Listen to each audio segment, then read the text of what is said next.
Oke. Assalamualaikum warahmatullahi wabarakatuh. Selamat Iya. malam, salam Indonesia.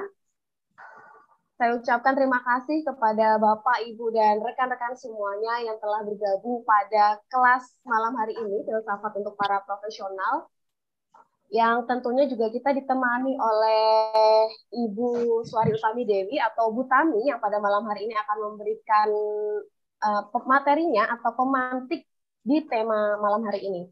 Sebelumnya juga saya ucapkan selamat datang Prof. Didi Rahbini selaku Rektor Universitas Parta Madinah pada kelas malam hari ini. Terima kasih Prof. sudah memantau atau mengikuti juga kelas pada malam hari ini. Baik. Assalamualaikum. Waalaikumsalam Prof. Baik Bapak, Ibu, dan rekan-rekan semuanya, kita bisa mulai kelas pada malam hari ini. Kelas filsafat untuk para profesional pada malam hari ini diinisiasi oleh Paramadina Center for Religion and Philosophy atau PCRP yang bekerja sama dengan Lembaga Studi Agama dan Filsafat juga yang bekerja sama dengan Lembaga Studi Agama dan Filsafat. Tema pada malam hari ini sebelumnya kita sudah membahas terkait Pancasila untuk para ASN di minggu sebelumnya. Di malam hari ini kita akan membahas tema yang tidak kalah menarik dan saya rasa tema yang krusial untuk kita bahas malam hari ini berkenaan dengan lingkungan. Dan kita mengambil tema dampak perubahan iklim yang akan dibahas atau yang akan dipaparkan pemantiknya dan materinya oleh Ibu Tami yang tentunya kita tahu beliau adalah aktivis lingkungan di Kementerian Lingkungan Hidup atau Lingkungan Sosial. Nanti beliau akan eksplor bagaimana pengalaman Bu Tami selama menjadi aktivis lingkungan dan tentunya berbagi kepada kita semua apa saja yang kita perlukan untuk mengcounter atau untuk menanggapi dampak daripada perubahan-perubahan iklim yang terjadi saat ini. Tentunya dengan gaya Ibu Tami yang saya rasa saya sangat senang gitu ketika beliau menyampaikan materi-materinya dengan semangat yang luar biasa seperti persuasif pada kita untuk ayo sama-sama kita menjaga lingkungan. Tanpa berpanjang lebar, langsung saja saya persilahkan kepada Bu Tami untuk bisa menyampaikan materinya sebagai pemantik pada kelas filsafat untuk para profesional malam hari ini. Silahkan Bu Tami. Halo Nisa, Assalamualaikum warahmatullahi wabarakatuh. Bisa dengarkah suaranya? Bisa, sangat jelas. Terima kasih Prof. Didi, terima kasih sudah bersama kita semua dan kawan-kawan sekalian di kelas ini ya. Ini filsafat untuk para profesional. Jadi kelas yang menurut saya itu sebenarnya memang akan lebih pas buat banyak orang yang sedang menekuni profesi masing-masing. Jadi profesional itu kan orang yang punya keahlian menekuni sesuatu sehingga jadi profesinya. Nah, kata Nisa tadi ini sesuatu yang sebenarnya itu sering kita dengar ya, tapi kemudian kita sendiri tuh kayak misalnya kalau kita bilang dengar, tapi kadang-kadang belum, saya bukan bilang belum terlalu paham sih, karena ini kan sebenarnya sekitar 20-30 tahun terakhir memang baru ya, terhitung baru, dan memang perubahan iklim ini sesuatu yang ibaratnya kita mendengar, tapi seringkali pemahaman yang ada di situ belum, saya bukan bilang saya paham, tapi pemahamannya itu belum kena gitu. Kadang-kadang kalau pemahamannya belum kena itu kita, maka apa yang kita bisa lakukan sebenarnya untuk mencegah perubahan iklim ini seringkali tidak bisa kita lakukan, padahal itu kita bisa lakukan dari kehidupan kita sehari-hari, termasuk juga kehidupan kita selaku profesional. Nisa boleh bantu share screen. Saya nanti izin kalau sesekali saya off cam ya. Nisa bolehkah bantu share screen? Saya sendiri Sebentar, Bu. saya temannya Nisa, saya juga sekarang sama Prof. Didi, terus Mas Budi gitu. Kita mendirikan center, Paramadina Center for Religion and Philosophy. Jadi ini adalah sekaligus tarisnya. Terima kasih. Ya, terima kasih. Mbak Nisa, sebenarnya apakah kita kasih dulu kesempatan buat Prof. Didi ya untuk dua patah kata karena beliau ada di sini? Oh, Iya, tentu bisa.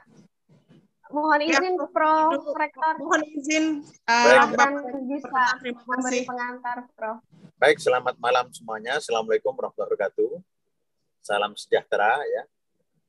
Teman-teman, sahabat-sahabat sekalian, ini inisiatif dari aktivis, pemikir ya, Mas Budi Munawar ya, Mbak Tami dan kawan-kawan membuat satu center ya, Paramedic Center for Religion and Philosophy ya, yang sangat aktif dalam berdiskusi tentang substansi yang sangat penting. Dan ini menurut saya penting karena zaman sekarang ini kan lebih banyak sosial media itu diisi oleh hal-hal yang sifatnya instan, bahkan kosong makna, kadang-kadang agresif, sehingga forum-forum dari orang-orang yang berilmu, bergizi seperti ini diperlukan. Mbak Tami sebagai pendiri, sekaligus sebagai sekretaris, saya terima kasih dan mendukung penuh ya. Beliau aktivis di bidang lingkungan ya, dan insya Allah ya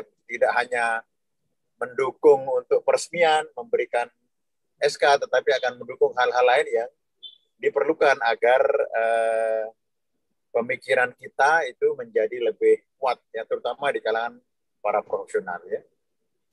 Saya kira demikian. Kalau saya mengakhiri dengan filsafat Hegel ya, the real world is depending on the ideal world ya. Jadi lingkungan hidup, DPR, MPR, sistem politik, gerakan mahasiswa, universitas itu merupakan refleksi dari dunia ide di otak kita masing-masing dan kolektif. Kalau otak kita kosong, otak kita kotor, otak kita agresif, maka dunia nyata itu akan tercermin.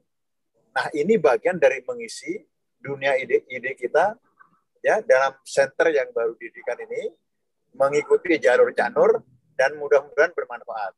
Terima kasih, selamat malam semuanya ya. Vanessa. Selamat malam, Prof. Iya, terima kasih banyak atas pengantarnya, Prof, untuk bisa memperkenalkan Paramadina Center for Religion and Philosophy, kurang lebih seperti apa yang disampaikan oleh Prof. Rektor. Kita bekerja dalam hal kajian, diskusi, dan juga kerja-kerja peradaban gitu ya, Ibu Tami. Dan Prof, juga pada malam hari ini tentunya isu lingkungan juga menjadi concern dari Paramadina Center for Religion and Philosophy atau PCRP. Kedepannya mengikuti wacana-wacana lain yang kita bangun. Selanjutnya saya persilahkan kepada Bu Tami. Saya izin share screen. Ya, silahkan share screen, Nisa. Saya izin untuk sebentar ya, karena ini lemah kalau itu. Ya, kalau ada azan di latar belakang, ini mudah-mudahan tidak terlalu terdengar karena sedang azan, tapi nggak apa-apa. Nah, tadi hal yang menarik diakhiri oleh Prof. Didi pada saat pembukaan singkatnya, termasuk juga mengawali apa yang akan kita coba untuk bahas bersama pada malam ini. Jadi saya mau disclaimer. Pertama, saya bukan saya bukan ahli, bukan saintis. Saya bukan saintis, tapi saya adalah seperti tadi yang diperkenalkan oleh Mbak Nisa, diperkenal oleh Prof. Didi. Saya dan bersama teman-teman itu saya penggiat perhutanan sosial, saya penggiat lingkungan memang gitu. Dan salah satu yang memang kita tekuni adalah untuk menyebarluaskan isu perubahan iklim ini. Jadi saya di perubahan iklim itu tergabung dengan apa yang kita sebut sebagai The Climate Reality Project Indonesia, itu yang didirikan lembaganya oleh Al Gore yang salah satu pemenang hadiah Nobel. Dulu beliau pernah jadi wakil presiden Amerika Serikat. Waktu itu beliau salah satu yang di dunia yang pertama berani untuk menyebarluaskan ide ini ke dunia secara lebih luas, walaupun waktu itu tantangannya banyak. Nah, next screen Nisa. Jadi yang disebut perubahan iklim ini ya sama seperti misalnya kita ngomong 4.0, kita ngomong artificial intelligence, kita ngomong apapun, banyak sekali sekarang istilah-istilah yang timbul itu. Tapi seringkali gitu, pada saat kemudian kata Hegel tadi, apa yang sedang kita lakukan, the real world ini ditentukan oleh apa ya, dunia ide. Seringkali kemudian dunia ide ini kalau pada saat kita tidak tangkap dengan baik, maka gitu apa yang the real world-nya itu juga sangat berpengaruh. Nah, kalau dalam konteks perubahan iklim itu, saya melihatnya di sini bahwa kita somehow perlu sekali memahami perubahan iklim itu, karena itu sekarang sudah begitu terjadi, dampaknya begitu dahsyat, tapi seringkali kita nggak sadari. Meskipun istilah itu sering kita dengar, pemanasan global, perubahan iklim, apapun itu, krisis iklim sekarang dan segala macam. Tapi apa dan bagaimana kita di sini akan memahaminya seperti kita memahami bahwa kita perlu mencintai alam, seperti halnya memahami orang tua perlu membesarkan anak dan mendidik anak. Tapi misalnya kita tidak belajar sebagai seorang saintis karena kita bukan saintis. Nah, saya akan mencoba membawakan isu perubahan iklim ini secara santai ya. Jadi siapapun, ini pemahaman yang paling sederhana yang siapapun mudah-mudahan akan bisa paham dengan sederhana. Saya mulai dari apa yang kita sebut dengan perubahan iklim. Tapi sebenarnya perubahan iklim itu merupakan salah satu akibat dari apa yang kita sebut sebagai pemanasan global. Apalagi ini, harusan katanya diomongin perubahan iklim, sekarang pemanasan global lagi. Kalau bahasa Inggrisnya katanya global warming ya. Gimana sih cara taunya kita pemanasan global? Nah, dulu misalnya gini, kalau misalnya di satu tempat, dulu misalnya kawan-kawan ya ke satu tempat puncak tuh dingin ya, Bogor dingin gitu. Tapi sekarang enggak kan gitu. Atau misalnya di satu tempat dulu dia udaranya dia lebih panas, sekarang dia lebih dingin. Jadi ada satu-satu yang tiba-tiba berubah secara cepat karena sesuatu, atau dia berubah dalam periode tertentu. Nah, yang disebut dengan pemanasan global ini adalah pada saat bumi itu mengalami peningkatan suhu. Nah, gini, kawan-kawan kan pasti ingat ya, kalau misalnya dunia ini, makhluk hidup dimungkinkan akan bisa berkembang, satu planet dimungkinkan misalnya untuk bisa berkembang ada kehidupan kalau apa? Kalau kemudian di planet itu ada suhu tertentu, suhu yang normal, suhu yang memungkinkan untuk kehidupan. Maka kemudian kalau misalnya kawan-kawan, planet apa tuh yang kita kenal panas ya? Mars ya. Mars itu karena panas. Karena atmosfernya banyak gitu, dipenuhi gas rumah kaca. Panas betul, maka kemudian pada saat matahari masuk ke situ, dia tidak bisa memantul keluar. Nah, suhu yang ada di Mars itu tidak memungkinkan kehidupan di bumi. Tapi Venus misalnya, Venus itu dingin betul. Venus itu dingin betul sehingga tidak memungkinkan kehidupan juga seperti di bumi. Bumi ini memang diciptakan oleh Allah, oleh Tuhan kita, itu bisa memungkinkan kehidupan. Pada saat belum terlalu banyak kerusakan atau pada saat belum banyak campur tangan manusia gitu ya, karena perkembangan teknologi dan segala macam itu, bumi ini kan punya atmosfer, kan pasti waktu dulu kita belajar ya, ada atmosfer dan tingkatan-tingkatannya, tapi secara garis besar kita sebut atmosfer. Nah, kalau kita lihat yang di gambar ini, bumi itu kalau secara normal maka dia akan menerima cahaya matahari. Dia akan menerima cahaya matahari, tapi sebenarnya cahaya matahari itu hanya seperberapa persen yang akan masuk ke bumi. Berapa catatannya? 45% misalnya diabsorpsi oleh bumi. Selebihnya itu ada yang dipantulkan kembali, ada yang diserap oleh awan, dipantulkan kembali lagi. Nah, sementara yang 45% ini yang kemudian diserap oleh bumi, nanti akan ada beberapa proses tertentu yang dia akan dipantulkan kembali dalam bentuk inframerah. Nah, jadi itu tuh data-data yang kita ambil dari data-data yang dikeluarkan oleh satu lembaga PBB. Nah, yang terjadi itu sekarang adalah kemampuan atmosfer untuk membuat bumi tetap pada suhu yang normal untuk kehidupan, itu yang sekarang sedang terganggu. Kenapa demikian? Bumi ini ibaratnya dia punya selimut yang tadi atmosfer itu. atmosfer sebagai selimut bumi, dia akan hanya menyerap sebagian. Menyerap seberapa bagian dengan tujuan untuk tetap membuat bumi ini hangat. Tadi ingat ya, kalau misalnya dia terlalu panas kan nggak bisa tuh, kayak misalnya contohnya Mars. Kalau terlalu dingin gitu karena dia nggak punya atmosfer seperti Venus, dia nggak bisa juga.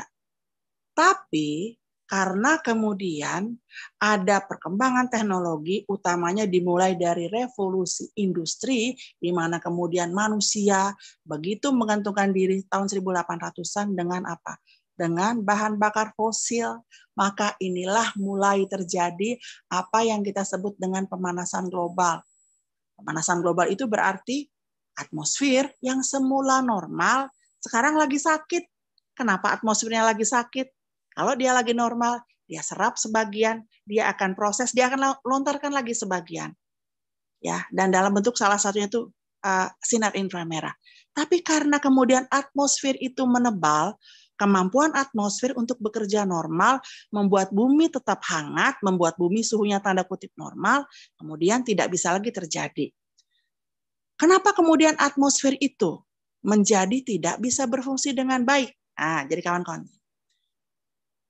Nisa selanjutnya. Atmosfer itu kemudian tidak bisa berfungsi dengan baik karena atmosfer itu menjadi dipenuhi oleh gas-gas buangan dari utamanya berbagai aktivitas manusia tadi, utamanya sejak zaman revolusi industri. Gas-gas buangan itu, emisi itu yang disebut sebagai apa? Gas rumah kaca. Jadi ada beberapa jenis nanti gas rumah kaca, nggak usah terlalu banyak hafal-hafal gitu, nggak apa-apa. Yang penting kawan-kawan tahu prinsipnya. Yang kemudian gas rumah kaca itu semua ibaratnya apa ya? Kalau dulu gas rumah kaca itu, ini ibaratnya nih kosong ya, kosong, oke, bumi itu kemudian normal. Tapi pas pada saat gas rumah kaca ini seperti manusia itu menjejali, penuh sesak di satu tempat. Sehingga kemudian fungsinya atmosfer itu tidak bisa lagi berfungsi normal. Nah, pada saat kemudian dia tidak bisa berfungsi normal, seharusnya banyak dong yang kemudian dipantulkan kembali, ya kan? Ada yang dia masuk ke bumi langsung dipantulkan, nanti ada catatannya. Tapi ada yang 45% yang seharusnya diserap, diolah, yang kemudian dipantulkan kembali dalam bentuk inframerah, jadi terjebak, terperangkap. Karena atmosfernya sakit. Kenapa atmosfernya sakit, nggak bisa berfungsi? Karena tadi, gas rumah kaca.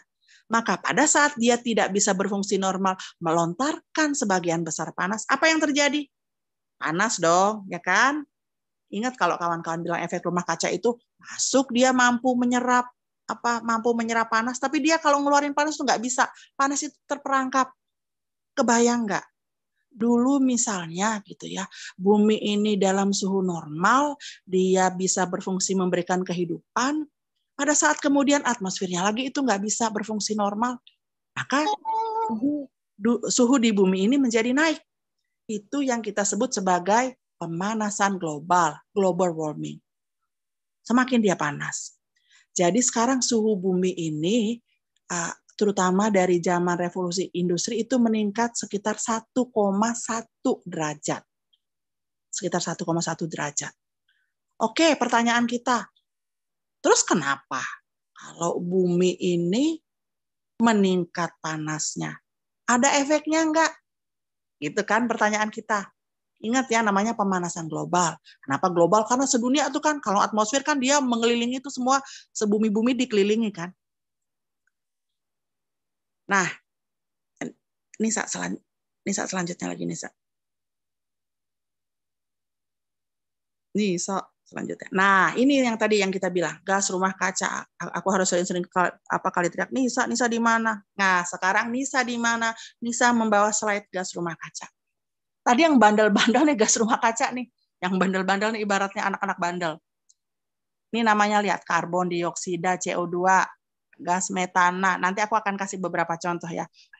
Belerang dioksida, SO2, apalagi namanya nih, nitrogen monoksida, nitrogen dioksida, CFC, klorofluorokarbon. Dari semua ini, yang sekarang paling banyak menyesaki, membuat penuh sesak atmosfer kita sehingga kita nggak bisa ngapa-ngapain, yang mana coba? Dari hasil penelitian sekitar 60-70% yang utama itu. CO2, karbon dioksida. Coba kawan-kawan mikir, namanya karbon dioksida, berarti ada proses oksidasi karbon. Gampangnya gini, karbon dioksida ini merupakan satu emisi yang dihasilkan dari dulu yang dijadikan oleh fosil. Fosil misalnya, fosil jutaan tahun lalu menghasilkan apa? Menghasilkan minyak bumi. Minyak bumi kan kemudian diubah macam-macam kan. Salah satunya bensin. Apalagi itu Nisa, kalau minyak bumi itu sekarang apa tuh yang kita kenal? Bahan bakar BBM itu loh, kan itu semua minyak bumi. Ya. Solar apalagi? Namanya Petra, apalah itu Petramax apa semua, pokoknya semua tuh. Yang semua yang berasal dari fosil. Jadi fosil itu dinosaurus. Dinosaurus dulu karena proses dan segala macam mati, tapi kan dia kan jutaan tahun dia akan menghasilkan minyak yang kemudian diolah jadi bahan bakar dan segala macam. Yang kedua,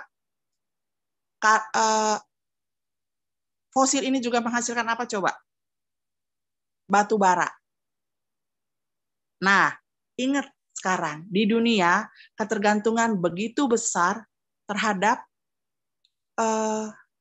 bahan bakar yang berasal dari fosil, yaitu apa? Yang energi kita ini. Energi berbasis fosil itu utamanya dua, yang berasal dari minyak bumi sama yang berasal dari batu bara. Listrik di Indonesia misalnya, coba kawan-kawan search, listrik di Indonesia masih digerakkan oleh batu bara kan kebanyakan. Di sebagian besar dunia juga orang masih bertempur, orang masih banyak pertikaian soal politik ekonomi untuk apa? Memperebutkan sumber-sumber energi minyak bumi. Padahal dua ini adalah yang paling banyak menjejali atmosfer kita sehingga kemudian bumi tidak bisa berfungsi normal, menjadi panas karena tadi atmosfernya sakit ya, dia lagi flu gitu karena hidungnya disesaki. Nah, kemudian gas metana. Kalau misalnya kawan-kawan ingat dulu, ini contoh sederhana. Gas metana ini kan biasanya dari tumpukan berbagai sampah. Kalau kawan-kawan ingat dulu, pernah nggak sih di TPA Bekasi atau apa yang meledak? Nah, jadi ini kan kalau gas-gas metana ini dari hasil berbagai buangan sampah dan segala macam, kalau ditumpuk-tumpuk, lama-lama dia akan bisa bereaksi, itu menghasilkan satu kekuatan yang luar biasa, dia meledak. Nah, sisa-sisa buangan gas metana ini juga banyak tersebar ke angkasa, terperangkap di bumi. Selain kemudian dia banyak dari sampah-sampah, penghasil gas metana yang cukup besar ini juga dari pertanian skala besar. Jadi pertanian skala besar tuh dari sapi, misalnya pertanian skala besar kita lihat tuh misalnya tuh banyak di mana ya? Di New Zealand misalnya. Terus pertanian skala besar itu di negara-negara Eropa. Nah, itu sekarang tuh banyak kritik. Karena kenapa? Gas metana itu banyak dihasilkan dari pup itu apa sih? Kotoran, dari kotorannya sapi. Nah, ternyata tuh kotoran-kotoran sapi itu, kotoran-kotoran kambing dia kalau skala besar, dia akan menghasilkan gas metana. Nah, itu juga akan banyak sekali ke atas. Terus kemudian ada gas-gas rumah kaca lainnya, belerang dioksida, ada apa namanya CFC, NO2 dan segala macam. Tapi dua ini yang biasanya yang utama. Karbon dioksida itu karena sekarang paling banyak terperangkap di atmosfer kita, sama yang kedua gas metana. Gas metana ini memang tidak sebanyak CO2, tapi kemampuan dia menjerat, kemampuan dia untuk mengikat itu panas itu luar biasa lebih besar. Nah, tadi kan pertanyaannya, tolong selanjutnya, kalau misalnya hanya panas saja, sekarang itu kalau hitung-hitungannya para ilmuwan itu, panas di sekitar yang udah terjadi pemanasan global itu 1,5 derajat. Kalau hanya panas saja, gitu ya, apa sih yang terjadi? Nanti kita lihat dampak-dampaknya. Tapi yang kemudian saya mau ajak kawan-kawan, kemudian para sahabat sekalian untuk berpikir, kenapa sih pemanasan global itu sekarang terjadi? Nah, yang sekarang paling banyak menyebabkan pemanasan global itu adalah gaya hidup kita. Gaya hidup kita itu misalnya begini.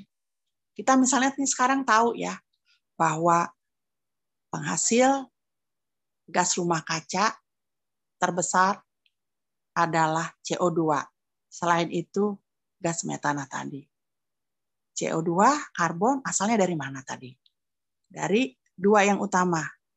Bahan bakar berbasis fosil, energi yang berbasis fosil. Apa itu? Adalah bahan bakar minyak sama tadi batu bara. Apa kaitannya sama gaya hidup? AC, ya kan? Kalau orang kota panas misalnya AC, hidupkan. AC otomatis dia pakai apa? Pakai bahan bakar kita, penghasil listrik kita masih antara dua itu. Apalagi misalnya pola konsumsi. Pola konsumsi itu misalnya orang sekarang lebih banyak dia mengkonsumsi daging misalnya kan ya. Nah, kalau kita mikir, oh daging asalnya dari mana? Jadi kadang-kala orang yang kemudian udah mulai sadar yang perubahan iklim tuh sudah mulai seperti itu. Atau kalaupun misalnya saya mau makan daging, saya pilih yang daging lokal, nggak terlalu pilih misalnya daging yang impor. Kenapa nggak terlalu pilih kalau daging yang impor? Karena kalau misalnya kita ngirimin daging dari satu negara yang jauh, dia butuh ditransport untuk mentransport daging itu. Daging misalnya diekspor, tapi kan pada saat dia ditransport, maka dia perlu untuk mengeluarkan apa? Kan ada segala bahan bakar untuk pesawat atau bahan bakar misalnya untuk dia dikapalkan dan segala macam. Kemudian ada juga yang lain, pertumbuhan penduduk katanya. Pertumbuhan penduduk sih apa sih kaitannya dengan pemanasan global? Jadi misalnya gini, pertumbuhan penduduk itu kan sangat terkait dengan alih fungsi lahan. Jangan dipindahin dulu, Nisa. Jadi, kalau kita sebut sebagai alih fungsi lahan itu bagaimana kemudian gitu sesuatu yang seharusnya peruntukannya misalnya untuk kawasan hutan. Kemudian karena desakan penduduk, maka dia perlu apa? Oh, perlu rumah diperbanyak, perlu misalnya pembukaan lahan baru untuk cetak sawah dan segala macam. Itu adalah contoh-contoh dari alih fungsi lahan. Nah, apa sih kaitannya alih fungsi lahan karena desakan penduduk ini dengan pemanasan global tadi, dengan perubahan iklim tadi? Kalau misalnya alih fungsi lahan, kawan-kawan ingat kan tadi, pada saat kita menggunakan sesuatu yang kemudian itu berasal dari bahan bakar BBM berbasis minyak bumi atau tadi batu bara, gitu. Sekarang silahkan dites banyak betul, maka banyak kan tadi keluar CO2. Fungsi dari kawasan hutan, ya misalnya hutan, dia punya kemampuan untuk menyerap karbon. Jadi yang namanya pohon itu semakin besar, dia punya kemampuan untuk menyimpan karbon hampir di seluruh bagian pohon itu. Entah itu di bagian batangnya, entah itu di bagian cabang, entah itu sampai ke bagian akar. Jadi kalau misalnya hutan itu dirusak atau terlalu banyak alih fungsi atau kemudian kita hanya potong-potong tapi kita tidak pernah memikirkan untuk menanam, maka kemampuan hutan untuk menyerap karbon yang sebenarnya akan sangat membantu untuk meringankan atmosfer kita itu akan jauh berkurang. Jadi itu sekarang sebabnya kampanye untuk nanam pohon gitu ya, kampanye misalnya untuk energi ramah lingkungan, kampanye misalnya untuk energi berbasis matahari dan segala macam itu sedang digiatkan. Nah, kerusakan hutan tadi saya sudah jelaskan. Peternakan tuh karena tadi punya atau tadi apa sih bahasa Indonesia itu kotoran. Itu tuh ternyata di situ banyak sekali gas metannya. Sehingga kemudian banyak yang dilakukan apa? Ada banyak bekas-bekas kotoran sapi atau kambing itu sekarang sudah mulai ada gerakan-gerakan untuk membuat dia menjadi biofuel. Jadi bisa dipakai lagi untuk bahan bakar yang ramah lingkungan. Jadi segala macam gaya hidup kita yang tidak ramah lingkungan inilah yang kemudian menyesaki, menyumbang besar pada penuh sesaknya gas rumah kaca di atmosfer kita. Itu kira-kira. Nah, ini saya kasih contoh, ini apa nih ya? Kalau di Indonesia sekarang ini lagi top ya batu bara. Nggak ngerti kenapa batu bara ini kita cinta betul. Padahal bahayanya luar biasa, tapi masih saja kebijakan itu mempertahankannya. Silahkan Nisa. Nah, Nisa. Nah, ini nih yang aku paling blek pada saat kita bilang tadi dampak perubahan iklim. Jadi, pemanasan global itu kalau dia cuman panas, so what? Gitu kan, kalau anak-anak sekarang tuh anakku bilang, so what mama kalau misalnya ini pemanasan global ini. Iya, kalau cuman panas begitu saja, nggak apa-apa. Tapi kalau misalnya kita lihat dan kita teliti, ternyata dampak dari pemanasan global banyak betul. Suhu bumi yang meningkat itu ternyata terbukti telah menyebabkan berbagai dampak buruk bagi kita semua nih, bagi lingkungan kita, bagi ekosistem, bagi apapun, bagi segala kehidupan di muka bumi ini. Yang paling dirasakan itu adalah suhu itu sekarang terasa lebih panas. Hampir di seluruh permukaan bumi, baik itu di daratan maupun di lautan. Kemudian, nah ini nih tadi, yang sekarang sedang menjadi isu utama, perubahan iklim. Kalau misalnya kita sebut sebagai perubahan iklim, berarti apa? Saya kebetulan kan kadang suka ke daerah ya. Saya kadang suka ngobrol sama para petani gitu. Karena kalau saya ke daerah tuh ke para petani pinggir hutan atau apa. Saya tanya misalnya tuh, kalau kadang kita ketemu dengan petani yang mereka masih menanam. Pak, kalau sekarang musim tanam itu mudah ditebak nggak sih? Sekarang gitu. Mereka pasti bingung. Seringkali jawab, kita udah nggak bisa lagi menebak kapan musim tanam, kapan musim panen. Kalau dulu kan, aku ingat dulu waktu SD, musim tanam itu terjadi pada saat musim hujan. Musim penghujan bisa ditebak. Bulan apa coba? September, Oktober, November, Desember, Januari. Coba kalau sekarang, kita bisa nggak sih nebak musim hujan? Bahkan sekarang ada istilah kemarau basah misalnya. Musim kemarau pun tuh ternyata ini. Oke. Kalau ternyata gitu ya, kalaupun kemudian iklim ini terjadi berubah dan kemudian dia tidak bisa ditebak, terus apa sih akibatnya? Contoh yang sederhana saja. Petani yang pusing, yang seringkali kemudian tidak tahu kapan dia harus tanam, karena kalau saya tanam sekarang kok tiba-tiba hujan terus gitu. Atau misalnya saya ternyata mau tanam, saya pikir itu musim hujan, ternyata musim kering, musim kemarau. Bayangin nggak sih kalau petani gagal tanam? Kalau gagal tanam berarti gagal apa? Gagal panen. Pertanian gagal tanam, gagal panen, apa yang terjadi? Suplai terhadap kebutuhan makanan manusia pasti berkurang jauh. Supply kalau cuma berkurang setahun, 2 tahun, oke, kita masih bisa mengatasi. Tapi kalau itu terjadi begitu lama, apa yang terjadi? Kelaparan.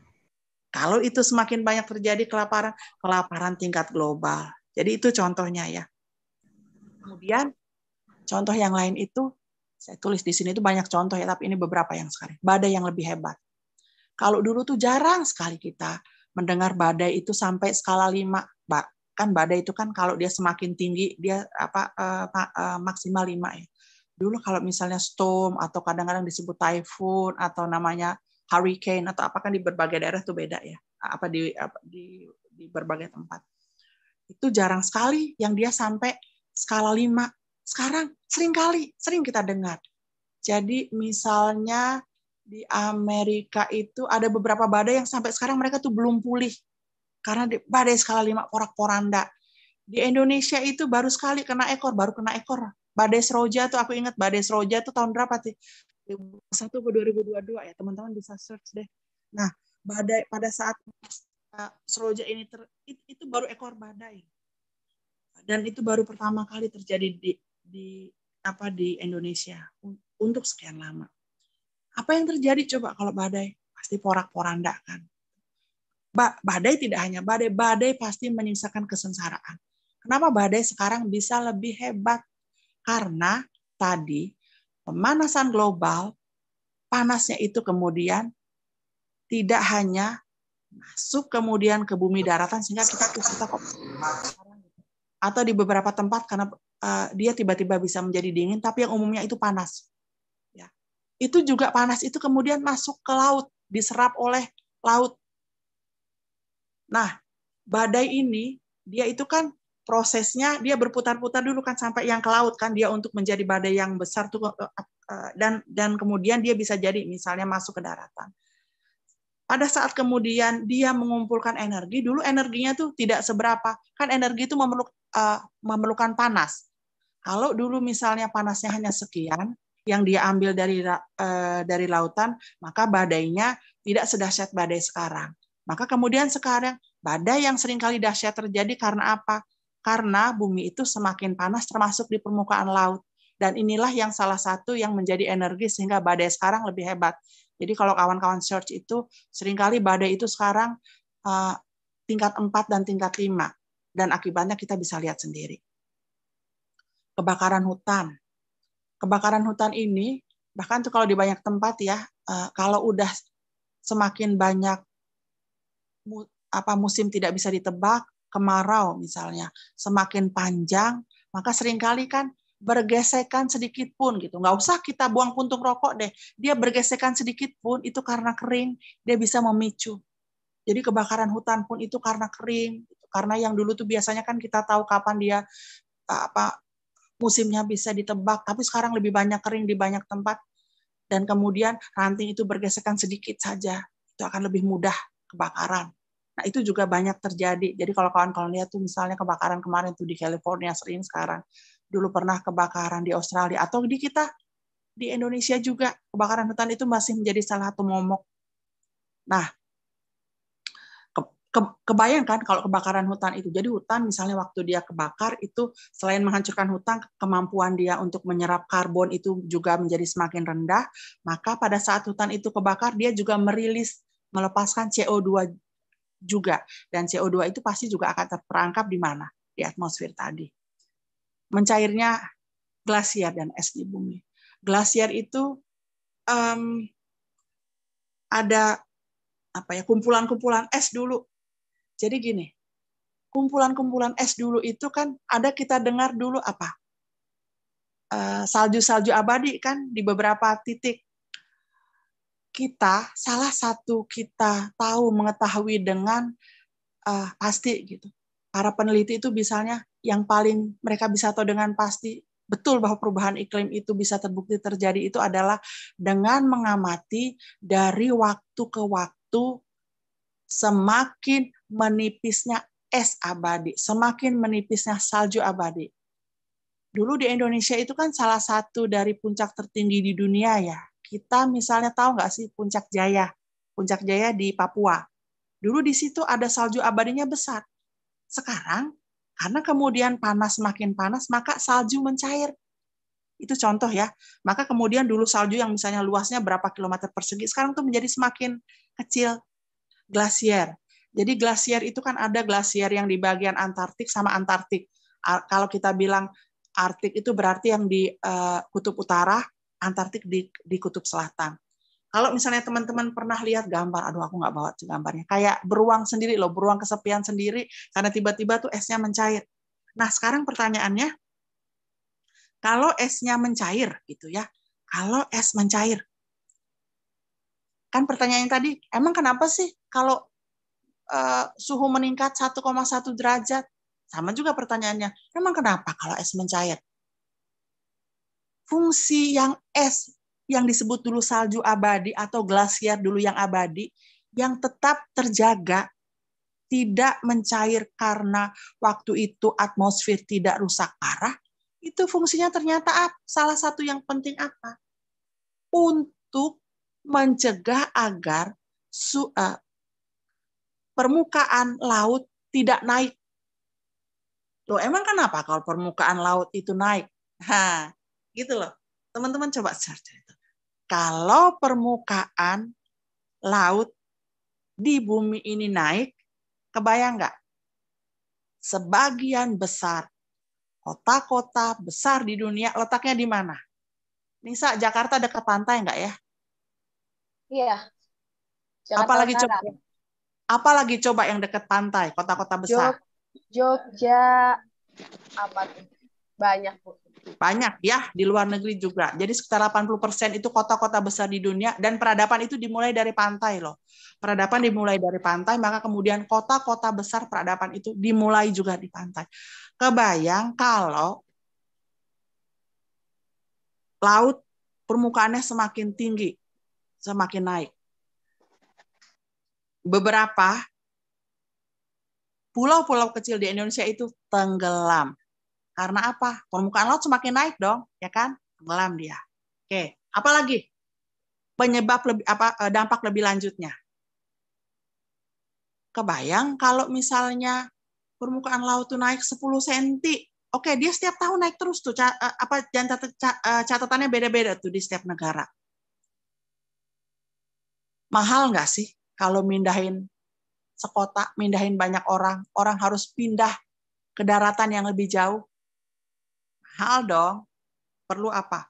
Perlu tenaga, perlu biaya, perlu pembangunan, belum lagi perlu sosial. Bisa-bisa orang konflik karena dia harus pindah. Gitu ya. Banyak nih. Nah, yang paling kesian, Indonesia ini kan sekitar berapa? 17.000 pulau ya. Yang paling kesian adalah negara-negara, terutama negara-negara di Pasifik, yang mereka terdiri dari pulau-pulau kecil. Atau ada satu negara yang misalnya dia satu pulau, satu negara. Misalnya Tuvalu. Aku ingat Tuvalu karena aku punya teman betul. Dia tuh kalau soal perubahan iklim itu dia paling sedih gitu. Kenapa Tuvalu? Pulau, tapi jadi negara.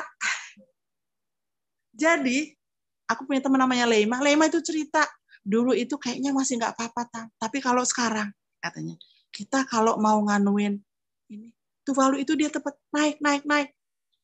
Terus aku mikir, iya ya, kalau misalnya dia semakin naik, maka yang terjadi apa? Ada yang disebut sekarang istilah climate refugees, pengungsi klimat, pengungsi iklim, pengungsi karena dampak perubahan iklim. Kalau misalnya Indonesia, kita bukan mendoakan ya semakin terus glasier es mencair, kita masih bisa pindah tuh ke sana kemari, atau negara-negara yang benua yang besar. Tapi negara-negara kayak Kiribati, Tuvalu, Fiji dan segala macam harus pindah kemana? Tidak mudah dong. Misalnya terjadi pengungsi iklim. Satu negara misalnya Tuvalu hilang, Tuvalu hilang dari muka bumi. Mereka pindah kemana? Soal politik, soal geopolitis, soal ekonomi pasti akan ada konflik dan segala macam. Tidak mudah. Garis pantai, katanya zona ekonomi eksklusif 200 mil sampai ke sana gitu ya. Atau satu negara tuh dihitung nih kayak misalnya dari garis pantainya. Kebayang nggak kalau karena perubahan iklim ini permukaan laut tadi naik-naik, garis pantainya nyusut terus ke sana masuk ke dalam. Bagi satu negara kedaulatannya akan terganggu, berkurang karena dia mengukur garis pantainya untuk zona ekonomi eksklusif ya misalnya. Gitu ya. Jadi kadang-kadang itu kita, terus kenapa kalau perubahan iklim? Hey, ada loh dampak lanjutannya panjang gitu. Nih, ini satu lagi wabah penyakit. Jadi kalau para ahli itu ada penelitian yang bilang kalau gini, banyak virus, banyak apa, dulu tuh mereka ada zaman tertentu itu yang terbekukan oleh es gitu ya. Pas pada saat kemudian es mencair, ada juga tuh dia yang terbekukan itu akan menjadi menyebar jenis-jenis penyakit baru. Yang dulu kita nggak kenal. Karena dulu dia terbekukan ada di situ. Kemudian ada beberapa jenis nyamuk misalnya. Ada beberapa jenis nyamuk yang dia akan semakin cepat berkembang biak, beberapa jenis kuman, virus yang dia akan semakin cepat berkembang biak kalau apa? Semakin panas. Maka akibatnya, kalau bumi ini akan semakin panas, beberapa jenis penyakit yang dulu kita tidak kenal akan balik kembali lagi atau akan membuat dia menjadi ekosistem yang dia mudah merajalela. Itu beberapa contoh yang supaya teman-teman bisa mendapat gambaran secara sangat sederhana ya, karena kita bukan saintis tapi ini adalah pengetahuan umum umum yang sangat perlu kita dapatkan. Silahkan lagi Nisa. Nah sekarang ini kan judulnya adalah filsafat untuk para profesional.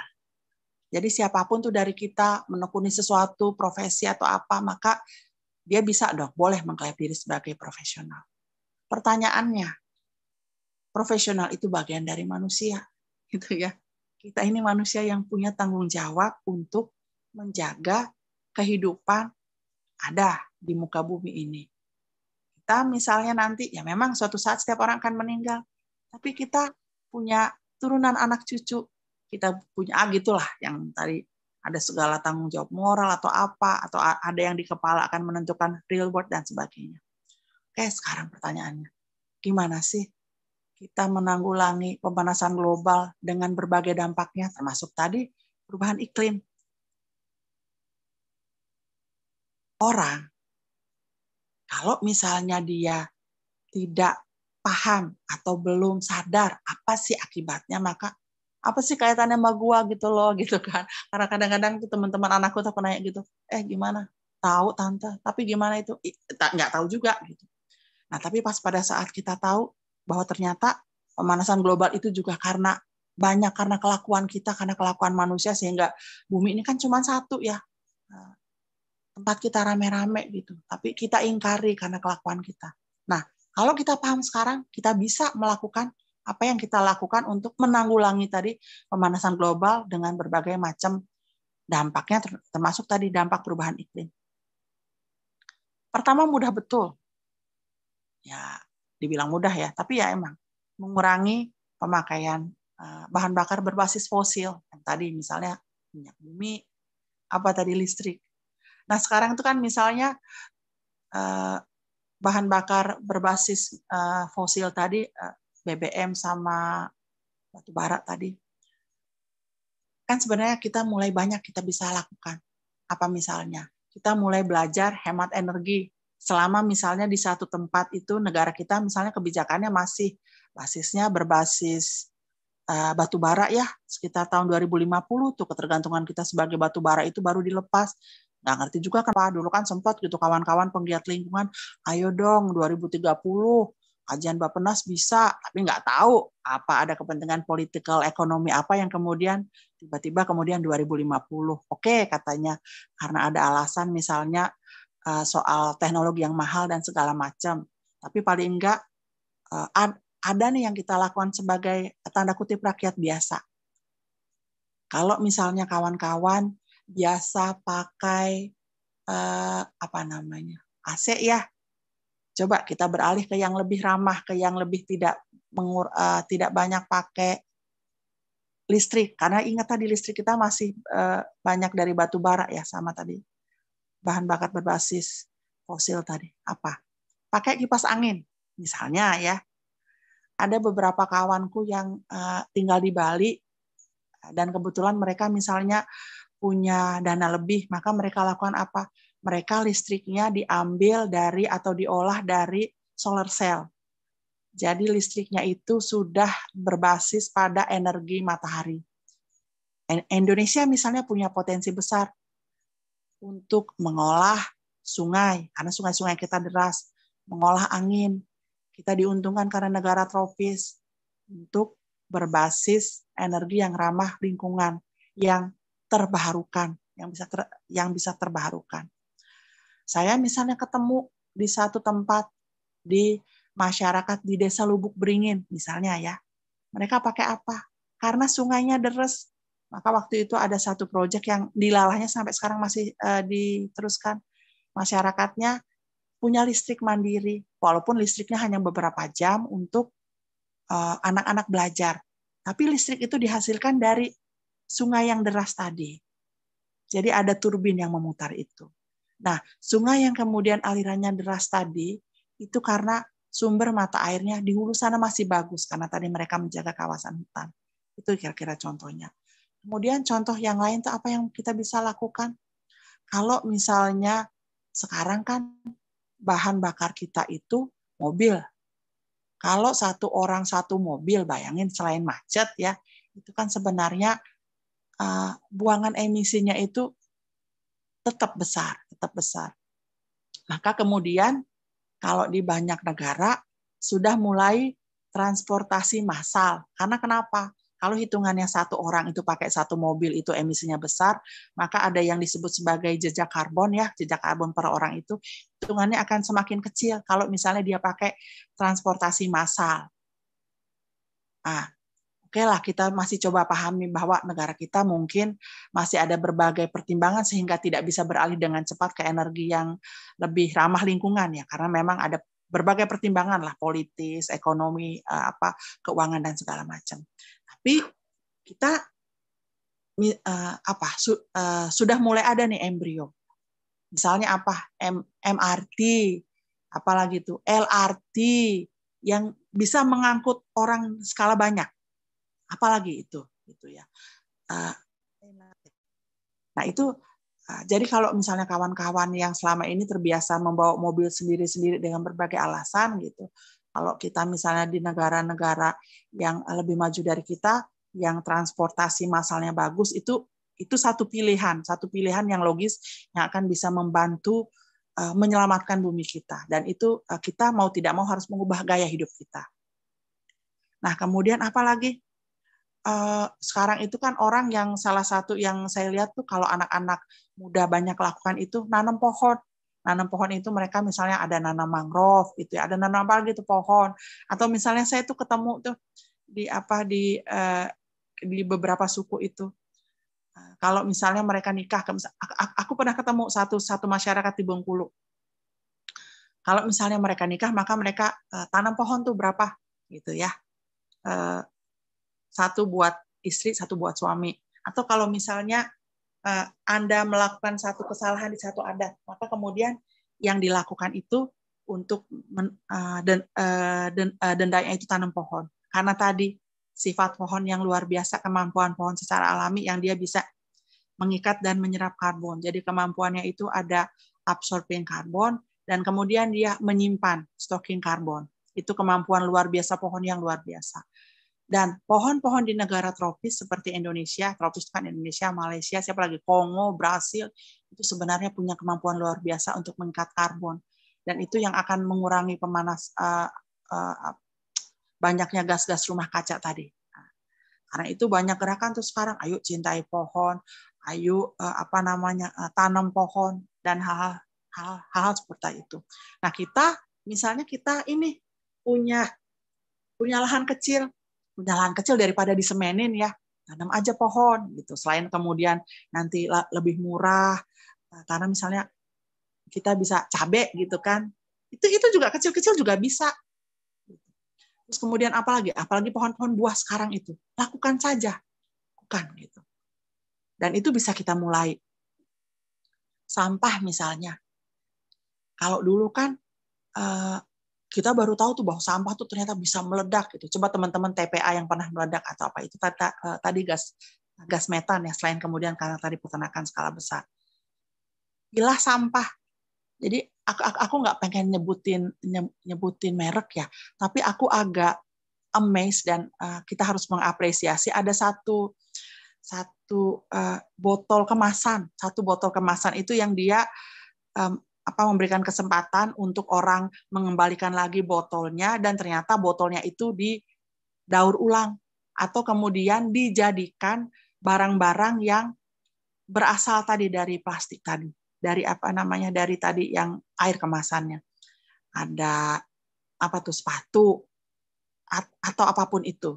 Nah, apa yang kita bisa lakukan nih dengan sampah? Nah, salah satu sampah yang kemudian bisa menghasilkan gas rumah kaca itu sampah, misalnya sampah makanan kita. Apa sih yang kita bisa lakukan tuh dari diri kita? Beberapa kawan itu misalnya sampah sayurnya atau sampah buah ini sampah yang hidup ya, organik. Maka mereka akan menjadikannya dia enzim. Atau beberapa kemudian mengolahnya dengan sangat sederhana, itu jadi sampah-sampah organik, bisa gitu. Nah itu kawan-kawan bisa pelajari di YouTube. Tapi apa yang kita lakukan? Kita bisa membantu dengan cara memilah sampah sampah organik dipilah. Kalau misalnya di Kementerian Lingkungan Hidup dan Kehutanan itu sampah botol itu dipilah sendiri lagi. Sampah apa lagi? Sampah plastik dipilah sendiri. Itu salah satu contoh. Saya misalnya ngelihat nggak boleh nyebutin merek lagi ya. Tapi kalau misalnya kita naik transportasi online, kita pesan ya, teman-teman coba aja tuh di search. Di situ mereka misalnya menyediakan jasa untuk menjemput atau mengambil sampah daur ulang. Nah, tugas kita secara sederhana begini. Yang bisa kita lakukan, yuk pilah sampah. Jadi kalau misalnya kita agak enggan tuh milahin sampah rumah tangga yang organik dengan yang bisa didaur ulang. Paling enggak mulai aja lakukan dari rumah kita. Aku misalnya sama anak-anakku itu, walaupun ini ya nggak sempurna betul, tapi ada satu tempat yang khusus itu hanya untuk sampah plastik sama sampah dari kemasan-kemasan botol. Kak.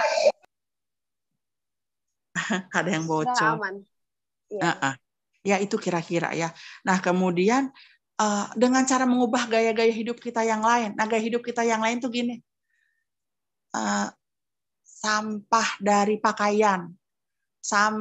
Kan kita kalau sekarang apa coba? Setiap tahun itu kan biasanya kita anak-anak ada dibiasakan tuh hari-hari besar agama, baju baru gitu ya. Nah, dengan gaya hidup tuh sebenarnya kita bisa, misalnya tidak usah pakai baju baru, tapi kita misalnya mendaur ulang baju itu. Mendaur ulang tuh dalam arti kata entah itu mix and match atau kemudian dibuat satu variasi-variasi sehingga baju kita yang lama itu bisa dipakai lagi dan segala macam gitu. Karena kalau kita semakin banyak numpuk, itu akan jadi salah satu sampah bumi juga. Caranya sekarang banyak tuh yang dilakukan kawan-kawanku, berbagi baju. Ada yang ini sebenarnya baju anak saya dulu bayi, tidak bisa saya pakai, saya bisa kasih ke tetangga. Jadi tidak perlu beli lagi. Jadi sekarang itu gerakan yang dipakai itu gerakan berbagi seperti itu. Tidak untuk menumpuk, tidak untuk memuaskan nafsu kita atau memuaskan keinginan kita setiap tahun beli baju baru. Terus kemudian yang sederhana juga ini mengubah gaya hidup. Kalau misalnya dulu kita sering tuh beli yang kecil-kecil di kemasan kecil-kecil ya, maka sekarang apa? Coba aja beli di kemasan besar. Jadi misalnya ada sabun cuci tangan, beli kemasan besar, nanti kita masukin ke botol isi ulang. Atau misalnya kita pengen ganti kulkas atau ganti kulkas yang bacaannya lebih ramah lingkungan, gitu ya, misalnya itu seperti itu. Atau misalnya kita mau ke tempat yang jaraknya dekat, gunakan sepeda atau gunakan misalnya kalau masih bisa terjangkau, masih kita bisa punya tenaga, misalnya kita jalan kaki ke tempat yang dekat. Kalau misalnya masih memungkinkan itu, atau kita bisa naik kereta gitu ya, kalau memang memungkinkan gitu. Nah, jadi hampir semua ini karena gaya hidup manusia. Karena padahal kita ini kan ibaratnya kitalah yang pemilik bumi. Jadi saya itu ngobrol ya, tolong slide selanjutnya. Saya itu pernah satu ngobrol menarik karena waktu itu saya jadi host di acara LHK, acara Perhutanan Sosial Nusantara. Jadi saya waktu itu ngobrol sama orang dari Papua. Orang dari Papua saya tanya, Bapak, apa arti tanah bagi orang Papua? Dia berasal dari Kabupaten Jayapura. Kabupaten Jayapura ini kalau misalnya teman-teman pernah ke sana itu dia ada yang di bagian daratan, tapi juga misalnya kayak Tablasupa di Jayapura, dia itu sudah berdekatan dengan daerah perairan. Jadi kemudian orang Papua di daerah tertentu akan melihat bumi, tanah yang diinjaknya ini adalah seperti dua dada ibu yang memberikan air susu kehidupan. Tanah bagi saya adalah yang memberi kehidupan di dada kanan. Perairan bagi saya memberi kehidupan di dada kiri. Jadi bumi itu, tanah itu adalah ibu saya. Saya tidak boleh mengacak-ngacak ibu saya, karena dia yang memberi kehidupan bagi saya. Tapi manusia sekarang, karena berbagai macam tuntutan, karena kemajuan teknologi, tapi seringkali kita lupa bahwa teknologi itu bisa menghancurkan, maka mereka menghancurkan ibunya sendiri. Di banyak sekali suku tradisional, di banyak sekali kearifan lokal, kita percaya ada ibu bumi, ada Mother Earth, ada apapun itu. Tapi bumi yang memberikan kita kehidupan, kok sadar tidak sadar kita hancurkan, gitu ya. Dan lebih sering karena kita tidak tahu, atau kita tidak mau tahu, atau kita tahu tapi tetap abai, atau ada tertentu kayak misalnya pengusaha-pengusaha, saya dari Kalimantan, pengusaha-pengusaha hitam tambang, gelarnya sih gelar agamanya banyak, tapi kelakuannya luar biasa, tamak dan serakah. Sehingga kalau kawan-kawan dengar, Gandhi bilang, bumi ini kan cukup bagi seluruh manusia, tapi bumi ini tidak akan cukup mewadahi satu saja orang serakah. Itu kira-kira. Jadi ini gambar ini sama tuh gambar yang apa yang bisa kita lakukan. Nanti ini bisa dibagi ya. Coba selanjutnya Nisa. Gambar selanjutnya.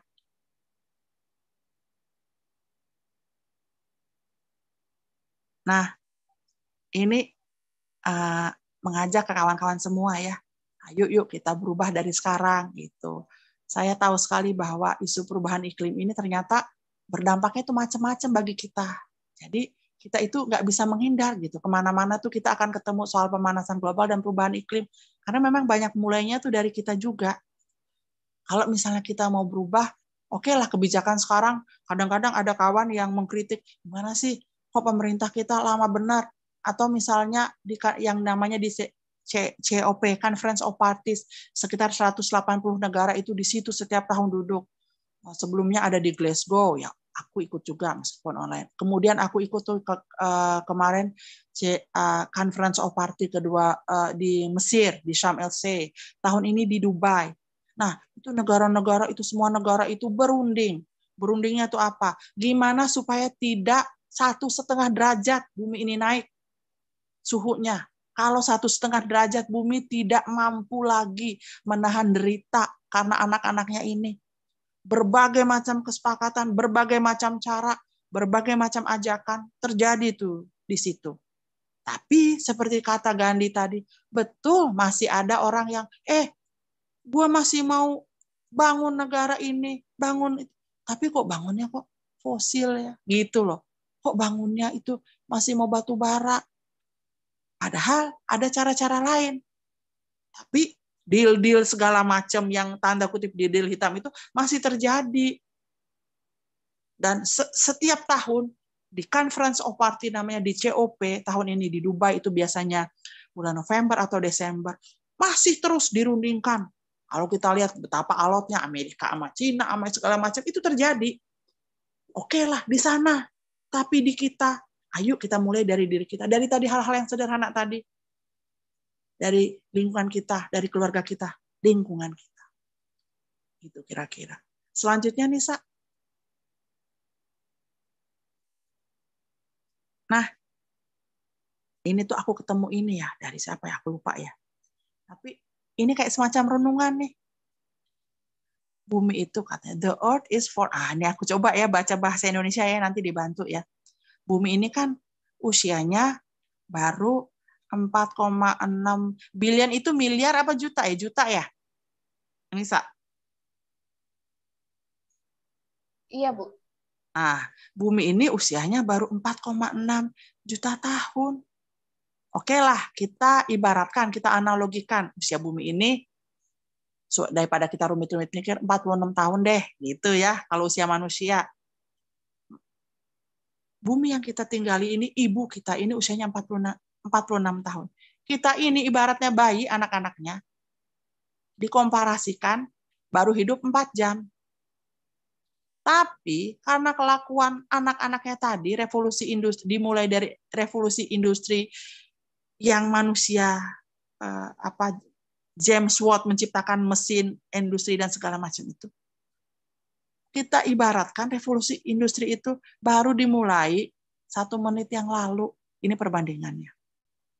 Tapi kelakuan si anak yang baru lahir 4 jam itu telah mencederai si ibu yang usianya 46 tahun itu. Dengan cara apa? Menghancurkan 50% dari contohnya hutan-hutan yang ada di dunia. Itu salah satu contoh kelakuan ini loh, anak-anak. Emang kalau misalnya bumi kita rusak, kita bisa tinggal di mana sih anak cucu kita? Nggak bisa kan? Jadi bumi ini memang betul, aku waktu kawan Papua itu, aku ketemu, dia ngomong begitu, aku langsung telongok-longok. Benar ya, bumi itu ibunya yang menyusui dia, membesarkan dia, mengasihi dia. Kok kita anak-anak tega menghancurkan?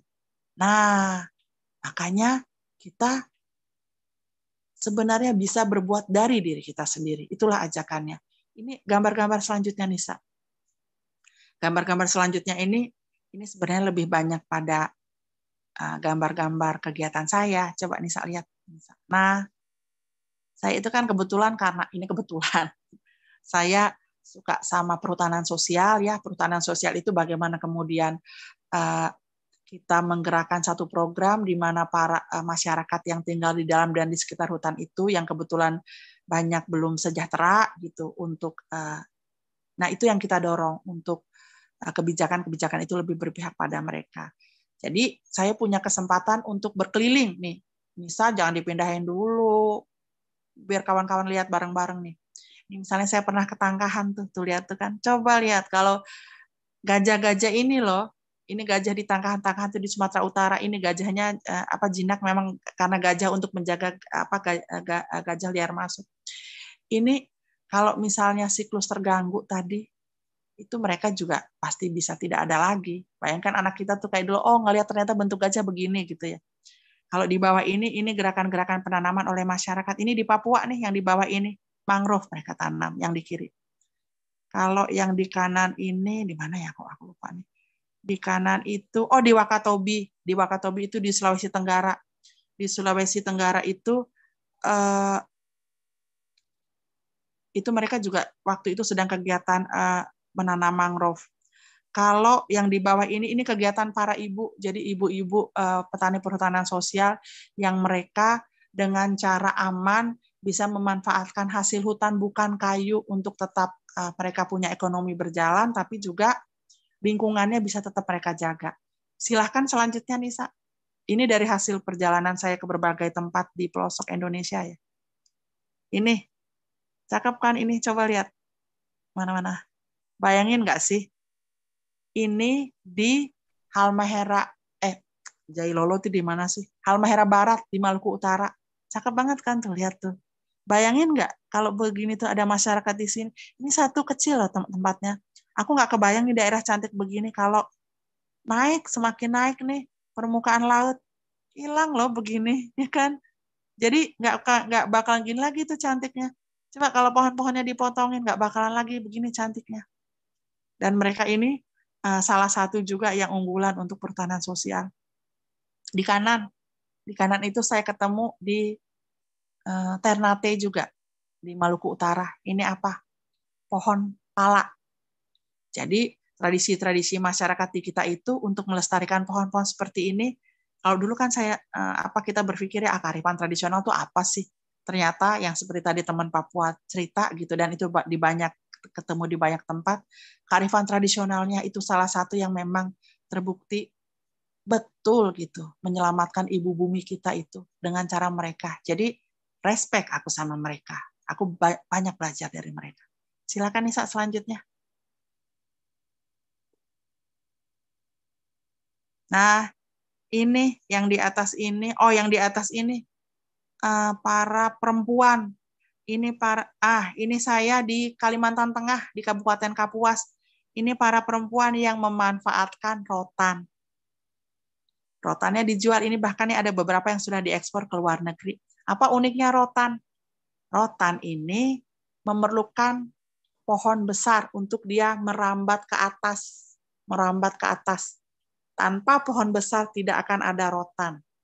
Tanpa adanya rotan, maka ada penanda-penanda tradisional orang Dayak, misalnya mereka naruh penanda ikan bilis, ditaruhnya tuh di rotan situ. Matan andau, karena seorang Dayak agak hafal ya, matan andau, matahari, ditaruhnya tuh di situ. Atau mereka naruh beberapa jenis pohon di situ. Jadi tanpa pohon besar tidak akan ada rotan. Dan tanpa rotan, maka tradisi satu suku akan hilang. Bayangin kalau satu suku hilang identitasnya. Gitu ya. Dan pada saat mereka nanam pohon, menjaga pohon, sumbangannya buat bumi besar sekali. Selain kemudian tetap untuk menjaga tradisi mereka. Masih adakah? Kayaknya masih ada satu, apa sudah selesai nih, Sa? Sudah habis, Bu. Sudah habis, terima kasih sekali. Jadi saya mau nongol sebentar, walaupun mudah-mudahan boleh tutup screen-nya, bisa. Ya, karena saya ibu dan saya ibu, tapi saya adalah anak dari bumi ini. Semua dari kita ini ternyata seperti yang kawan saya Papua bilang, anak dari bumi. Kalau kemudian kita berpikir bahwa kita nanti tidak hanya hidup sendiri, di lingkungan kita ini nanti akan ada banyak kehidupan lain, kita punya anak cucu yang juga hidup di bumi, nggak bisa hidup di tempat lain, yuk kita mulai dari gerakan mencintai bumi, dari diri kita sendiri, dari lingkungan kita, dan banyak yang kita bisa lakukan. Itu aja. Mudah-mudahan bermanfaat ya kawan-kawan, terima kasih. Kalau ada segala kekurangan, nggak apa-apa karena kita belajar bersama. Assalamualaikum warahmatullahi wabarakatuh. Terima kasih, Nisa.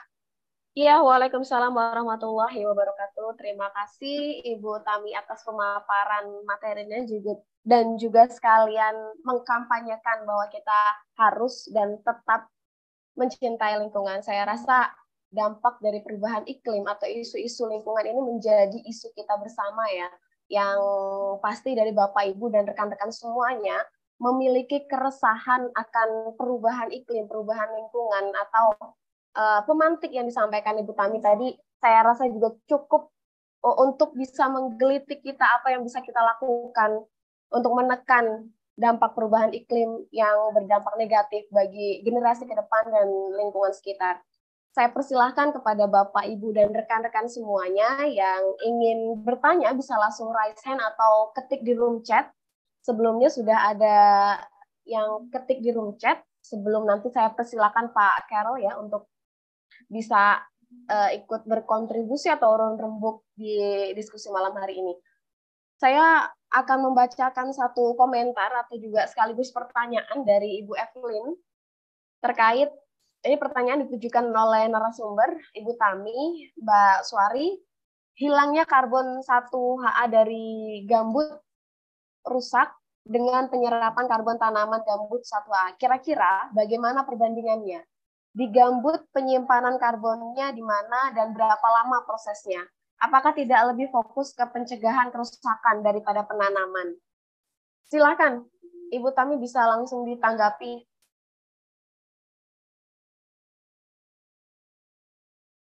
Ibu Tami mohon izin.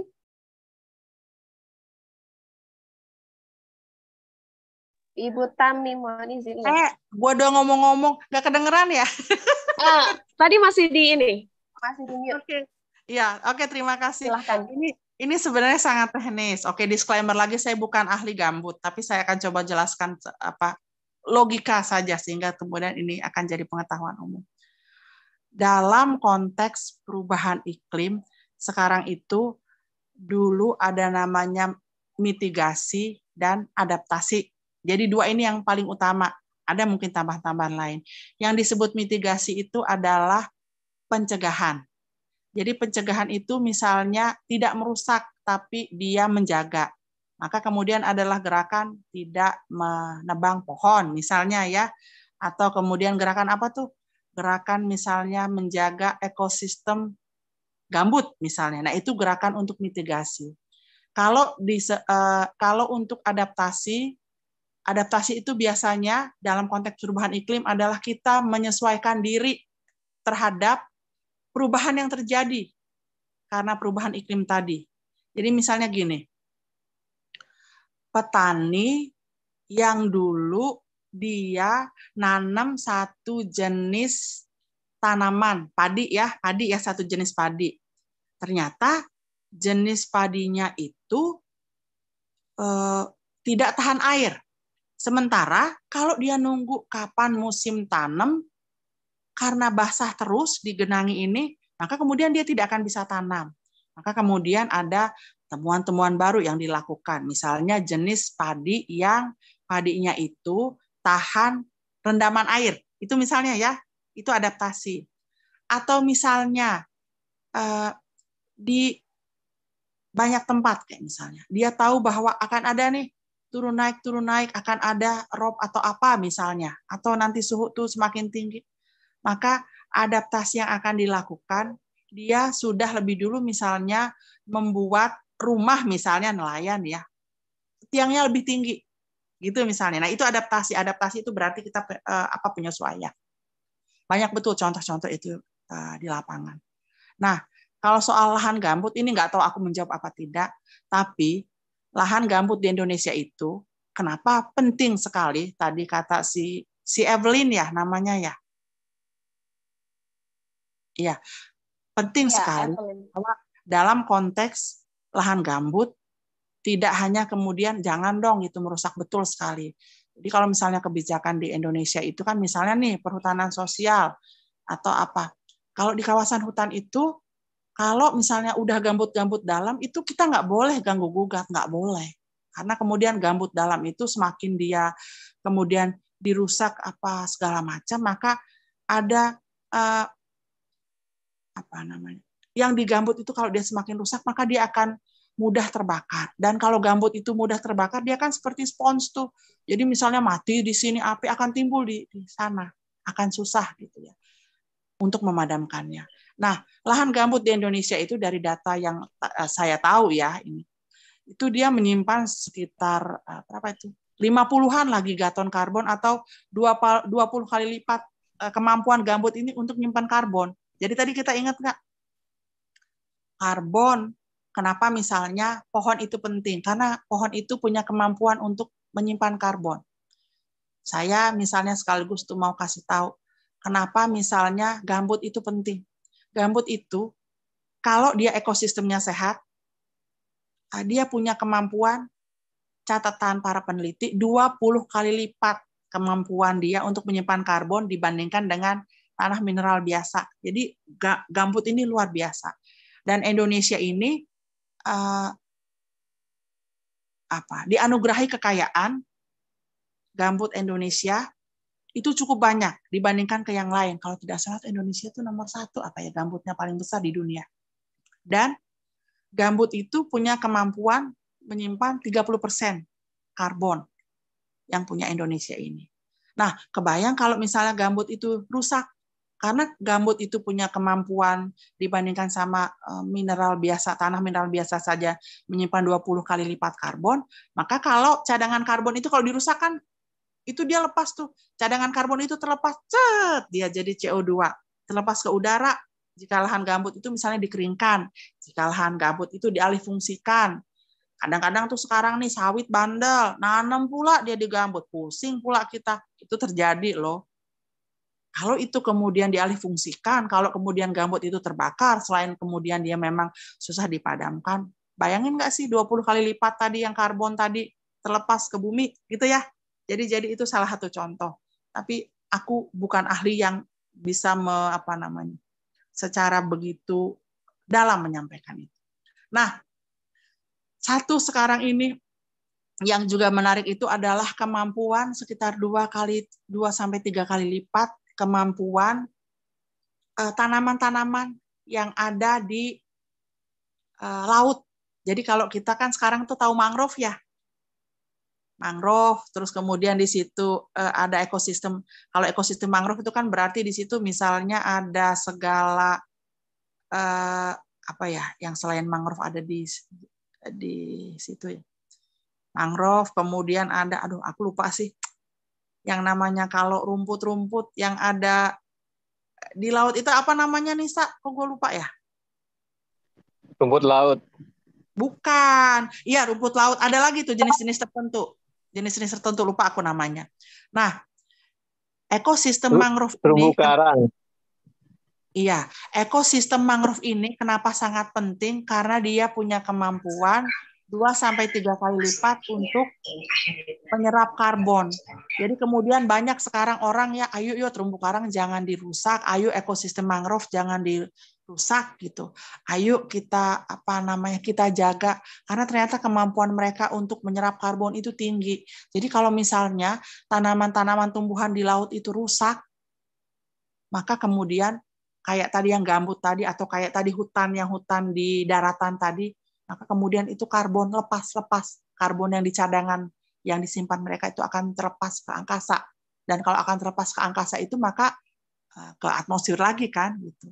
Jadi misalnya gini, ada orang ngelihat gimana sih cara nggak ngerusak ekosistem gambut. Saya pernah loh ketemu di satu tempat, saya nggak mau nyebut ya, tapi di Sumatera, di kepulauan di Sumatera. Mereka punya apa yang disebut panglong arang. Tahu nggak panglong arang? Mereka membuat semacam arang itu dari apa? Karena tuntutan industrialisasi skala kecil tadi. Dari mangrove. Mangrove ditebang, dijadikan arang, panglong arang. Panglong arang itu diekspor ke negara-negara tetangga kita yang memerlukan. Padahal itu tindakan merusak. Nah, jadi membuat misalnya, yuk masyarakat jangan ikutan gini. Ayo mangrove. Mangrove kalau kita jaga, hasilnya lebih besar. Mangrove itu tempat berpijahnya ikan-ikan, berpijahnya udang-udang tertentu. Ada jenis-jenis kerang yang hanya ada di mangrove. Kalau kemudian mangrove itu rusak, maka petani mangrove, nelayan, dia harus mencari ikan jauh. Tapi kalau dia semakin dekat, mangrove-nya bagus, maka kemudian mereka akan lebih mudah untuk menangkap ikan. Bayangkan kalau kemudian nelayan harus lebih jauh menangkap ikan karena kawasan pantai ekosistem mangrove-nya rusak. Misalnya di Kalimantan tuh, aku ketemu banyak betul dijadikan tambak udang Panama. Itu juga bikin pusing pemerintah. Bayangkan itu membuat nelayan tuh kemudian melautnya harus jauh. Kalau nelayan melaut jauh apa? Bahan bakar.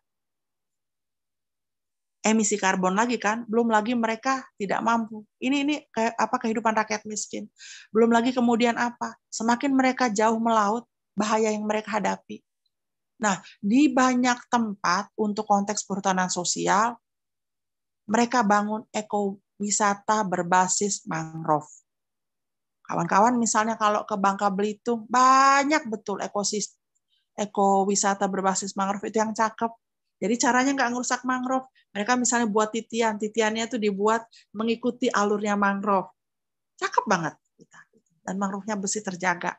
Saya pernah ke satu tempat di Kepulauan Serui. Kepulauan Serui itu di Papua bagian barat ya. Mangrove-nya cakep betul. Jadi saya tuh sampai masukin kaki, pasti saya nyebur saking itu indahnya betul. Dan itu mereka jadikan ekowisata. Jadi ada banyak betul gitu gerakan-gerakan tradisional, gerakan-gerakan lokal yang kalau kita pikir justru gerakan inilah yang saya tadi katakan, mereka mulai dari diri sendiri dan lingkungan.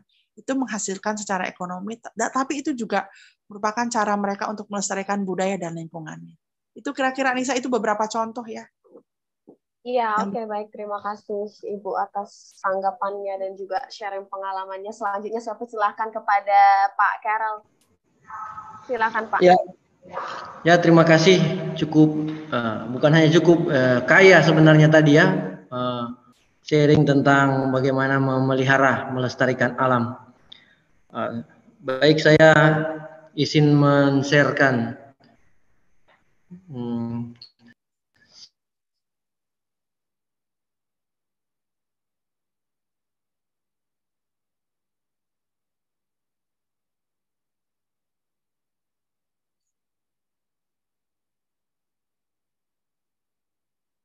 Sudah keluar share screen-nya, Pak? Belum, masih muter-muter. Oh, di saya sudah. Aduh, aku nggak bisa lihat. Bisa di-unmute. Pak Carol bisa di-unmute ininya, mic-nya. Oke. Nisa tentang apa ya Nisa ya? Karena di aku nggak Ya, kelihatan. Sudah kelihatan, sudah terdengar suara saya? Sudah. Oh, baik. Kalau begitu sudah bisa share screen kalau gitu. Iya, silakan.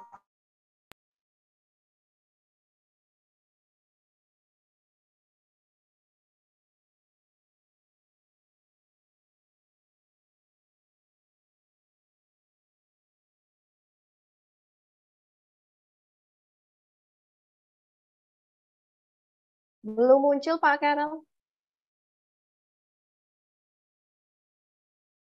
Oke, sudah muncul.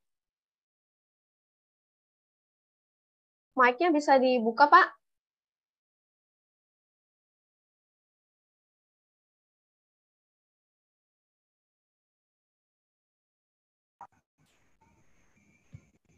Baik, saya share saja, tidak usah pakai share screen. Ada gangguan sepertinya.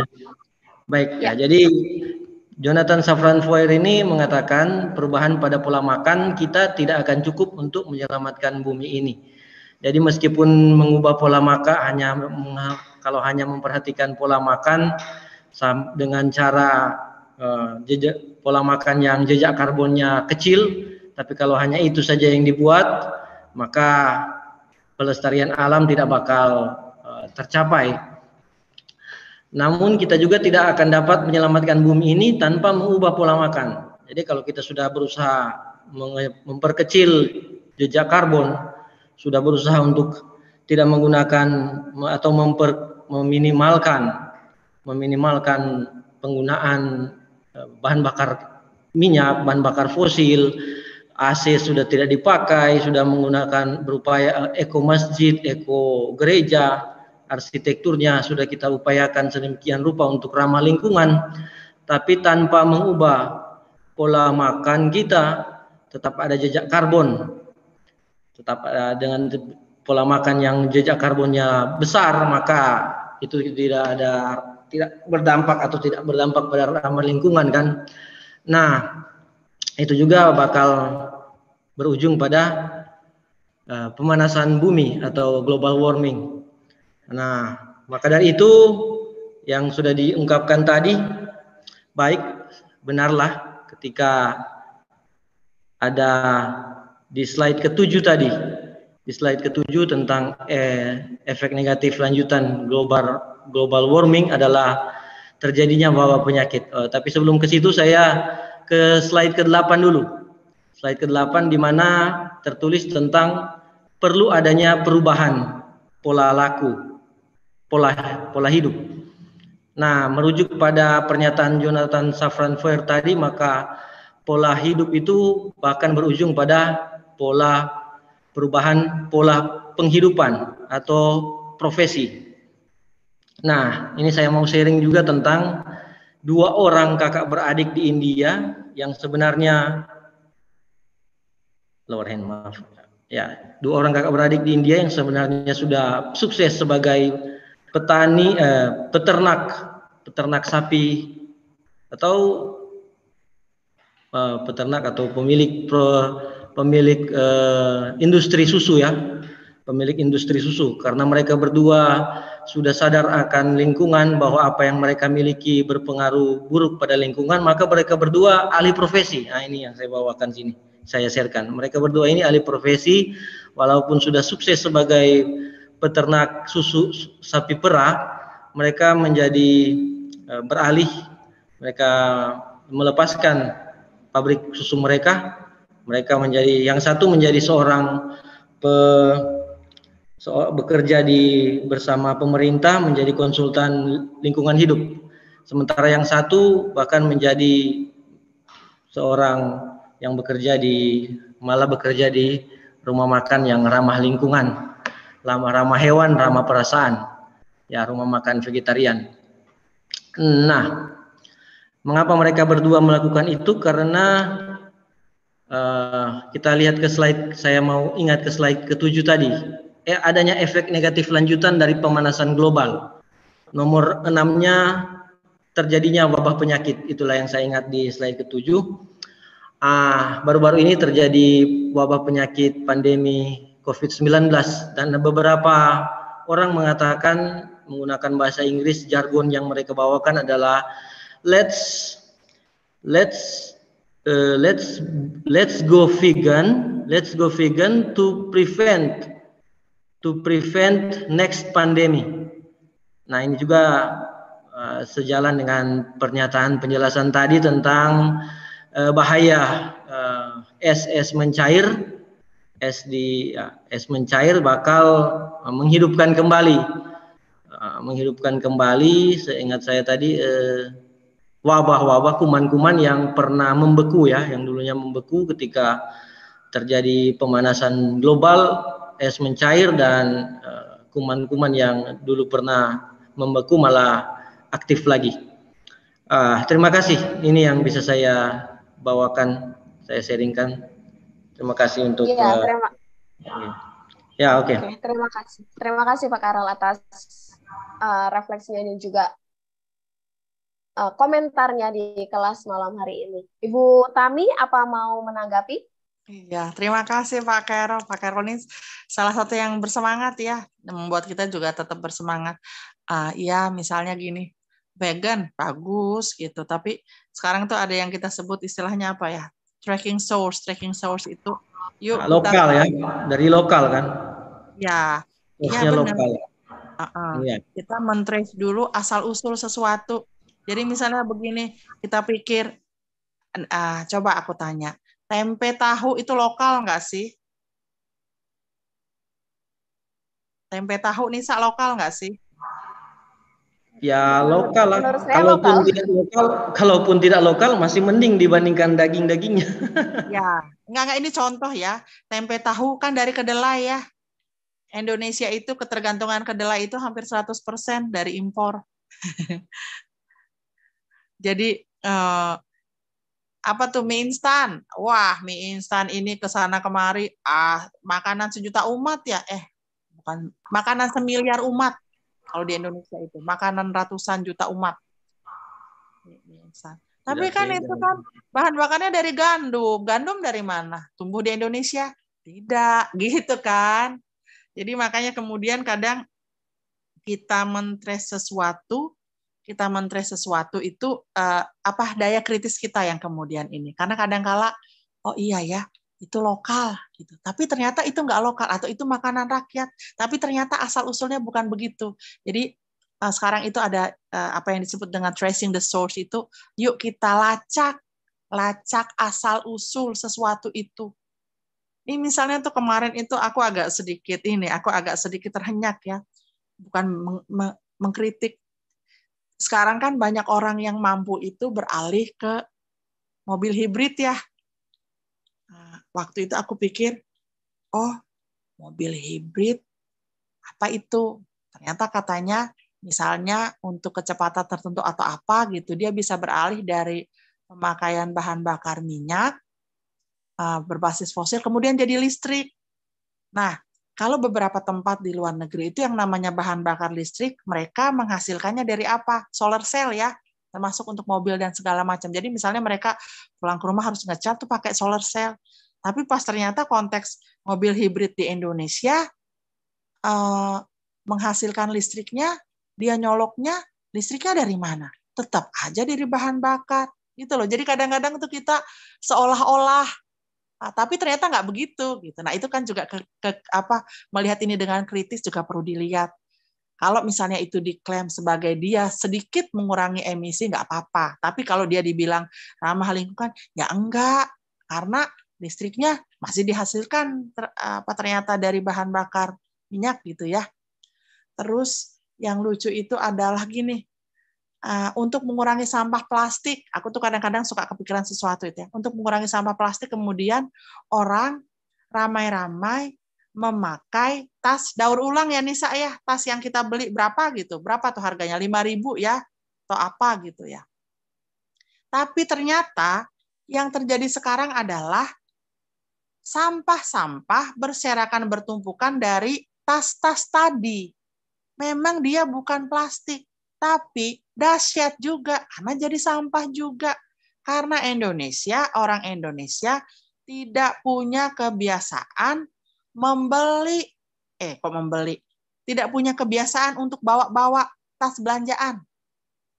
Maka sebaiknya kalau kita mau mengubah, meskipun sepertinya agak sedikit sangat ekstrim, ya nggak usah sediakan sama sekali kantong plastik, misalnya kalau kita belanja, atau memberi kesempatan orang untuk beli itu loh, yang disebutnya kantong ramah lingkungan.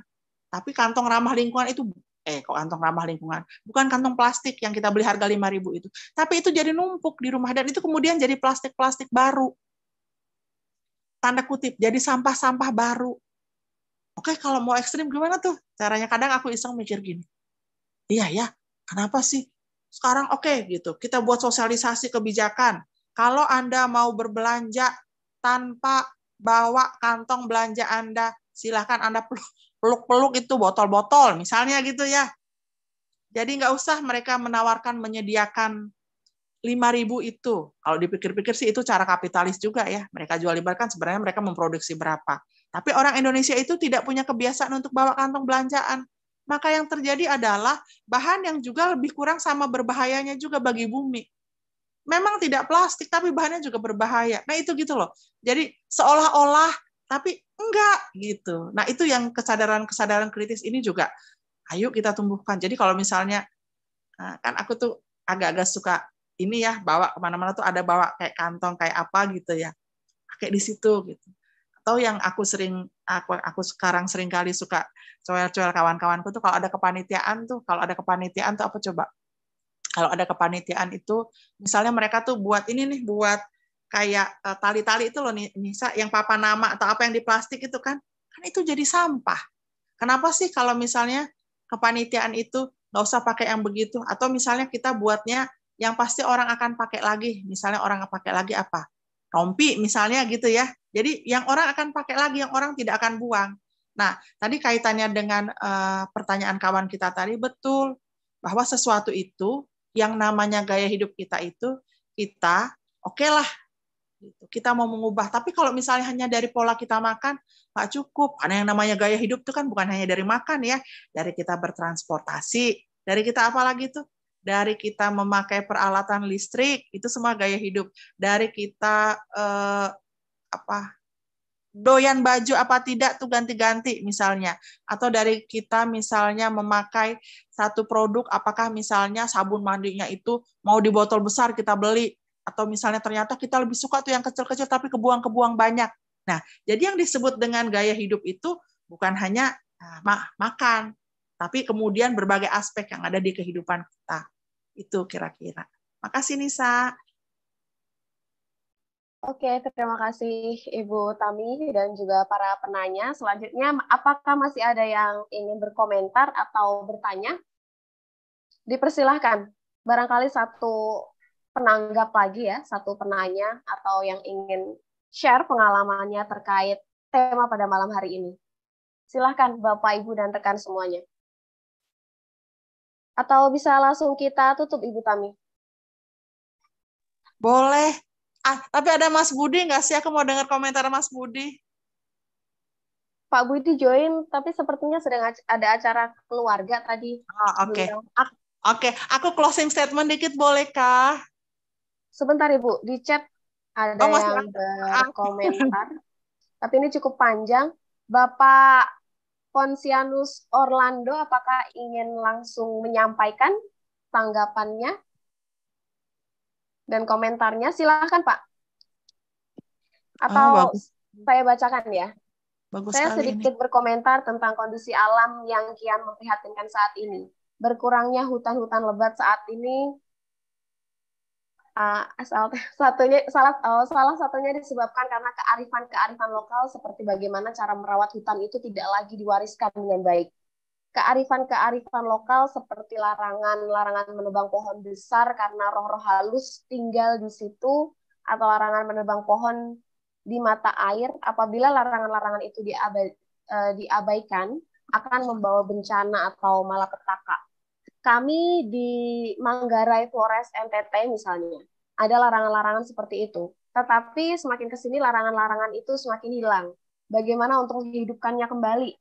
Maka hemat saya, pendidikan muatan lokal berbasis budaya setempat, di mana sekolah atau lembaga pendidikan itu berada, menjadi penting untuk diajarkan kepada peserta didik sejak dini. Namun pendidikan muatan lokal saat ini kurang diperhatikan oleh pemerintah, terutama oleh para pembuat kurikulum pendidikan. Kurikulum kita terkesan selalu berorientasi bagaimana menjawab tuntutan pasar global. Sementara kearifan-kearifan lokal semacam itu tidak diperhatikan dengan baik. Oh, menarik sekali. Menarik sekali tanggapan dari Pak Orlando ya, terkait kearifan lokal yang sekarang sudah ditinggalkan, apalagi masa-masa Gen Z ini anak-anak muda yang barangkali sudah tidak tersentuh gitu dengan bagaimana budaya lokal kita memandang alam sekitar. Silakan Ibu Tami, bisa ditanggapi dan juga sekaligus closing statement. Bagus, betul ini beneran, ini renungannya dalam, tapi memang itulah yang yang terjadi. Jadi gini, aku dulu ini karena kebetulan Dayak ya, dulu tuh kita itu ada satu masa yang memang diajarkan untuk kalau mau masuk ke satu hutan itu, neneknya ibuku tuh bilang gini, kok dia tuh harus ada kayak permisi atau kulonuwun gitu loh. Aku waktu itu bingung, itu kenapa sih kok begitu gitu. Atau misalnya di satu tradisi masyarakat, aku dulu tuh ketemu misalnya di satu masyarakat Meratus di Kalsel, atau waktu aku ke sana, Bapak itu kenapa sih nggak boleh masuk ke situ? Kata mereka hutan larangan ya. Ada istilah lokalnya. Memang ada apa di hutan larangan itu? Disebutnya apa coba? Disebutnya di situ tuh ada semacam spirit, roh, dan segala macam gitu ya. Terus ini terakhir juga aku temui di Kalimantan Timur, di Kutai Barat, di Kabupaten Kutai Barat. Ada kepercayaan Dayak seperti itu. Sehingga kemudian apa? Orang kemudian tidak masuk ke situ. Nah, tapi ternyata dari pemahaman kita, pengkajian kita, kebanyakan kalau misalnya masyarakat tradisional itu bilang bahwa jangan masuk ke situ karena nanti di situ ada bahaya, di situ ada roh nenek moyang dan segala macam, itu kebanyakan karena disitulah mata air, hutan lindung. Kalau istilah modern kita sekarang itu, konteks kehutanan itu hutan lindung. Jadi hutan lindung itu adalah bukan kita yang melindungi hutan itu.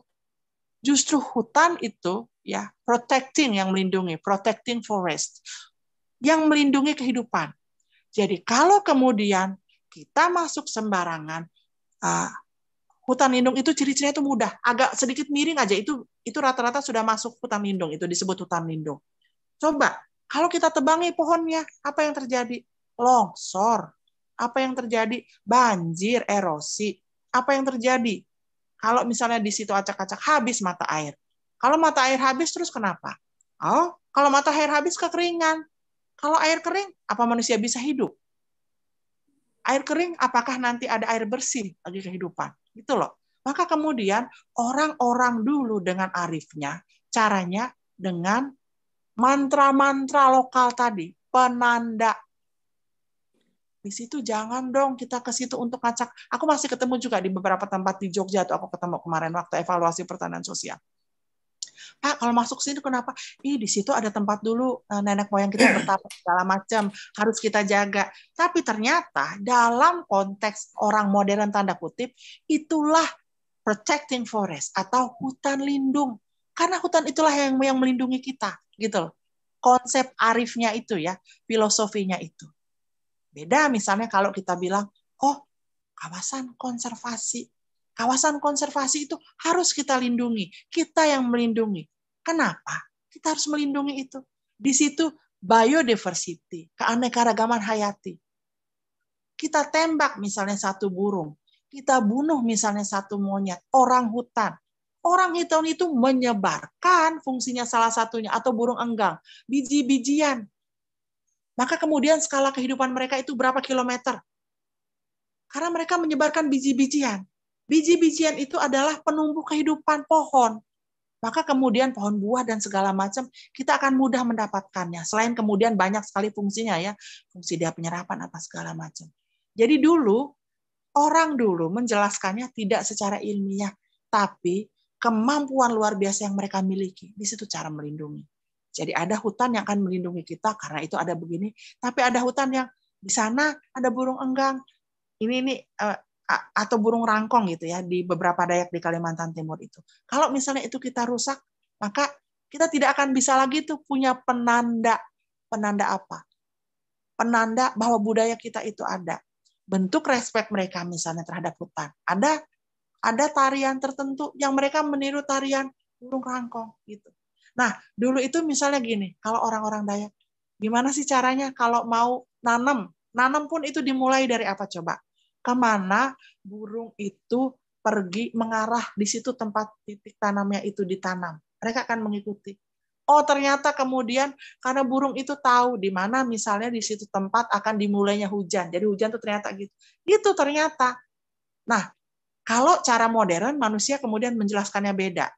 Tapi kearifan tradisional itu terbukti ternyata sama dahsyatnya dengan penjelasan-penjelasan oleh manusia modern sekarang. Perbedaannya adalah para manusia modern seringkali tidak peduli lagi untuk melindungi. Mereka tahu penjelasannya. Ada kadang ide itu di otaknya, tapi nyata tidak mau. Seringkali mereka langgar. Yang aku sekarang kritik para penambang-penambang besar, mafia-mafia di Kalimantan Selatan, di Kalimantan itu. Tapi kalau manusia dulu mereka tahu, dengan cara mereka rasional, mereka menjelaskan rasional itu mereka. Tetap mereka jaga. Bahkan turun-temurun sekarang masih banyak praktek kearifan tradisional itu. Itu kira-kira Mbak Nisa, yuk mari kita mulai dari diri kita, cintai bumi kita karena itu adalah ibu kehidupan kita. Jangan jadi anak-anak durhaka yang akan menghancurkan kita. Makasih kawan-kawan sekalian. Assalamualaikum warahmatullahi wabarakatuh. Selamat malam. Waalaikumsalam warahmatullahi wabarakatuh. Prof. Didi mohon izin, apakah ingin menambah tanggapan? Ya, 1-2 menit saja ya. Iya, silakan Prof. Mbak Tami, ini saya kira narasi seperti ini sangat penting dan perlu lebih luas untuk terjadi perubahan-perubahan, dan itu media. Saya ingat pada waktu itu masih mahasiswa ya, atau baru lulus. Berarti itu saya kira-kira umur 20-an, itu kira-kira 40 tahun yang lalu, hampir setengah abad yang lalu. Itu wartawan senior ya, namanya Parakitri Tahi Simbolon. Mungkin sudah tidak kenal lagi ya anak-anak sekarang. Itu menulis, berjuang menulis di koran, orang yang terdidik punya mobil di Jakarta, itu membuang sampah dari mobilnya itu melempar, itu biasa.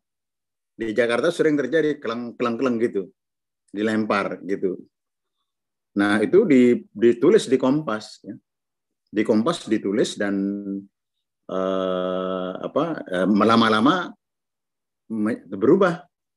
Coba perhatikan, kalau ada orang naik mobil, apalagi mobilnya Alphard, buang sampah di jalan, pasti diteriakin orang, ya enggak? Itu manusia tidak beradab. Ya.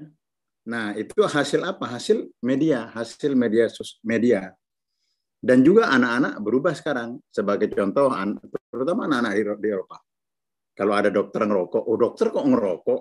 Nah, itu kan protes keras. Kalau di sini kan teman-teman di kalangan ormas keagamaan di pesantren ngerokok itu biasa, plangkung polusi itu biasa. Ini kan nilai belum berubah.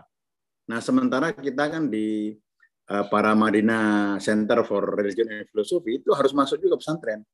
Nanti Mbak Tami itu juga masuk ke adik-adik kita di kelas ya. 1, 2 kali 3 SKS masuk. Jadi di mata kuliah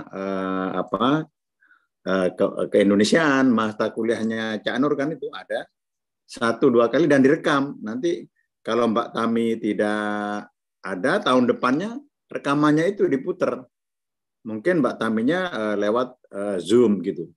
Nah, jadi nanti jadikan Paramadina sebagai satu laboratorium ya bersama Mas Budi. Jadi sehingga center ini betul-betul maksimal bermanfaat ya. Centernya bermanfaat, orang-orangnya bermanfaat ya. orang-orang yang bernilai itu karena punya manfaat kepada orang lain.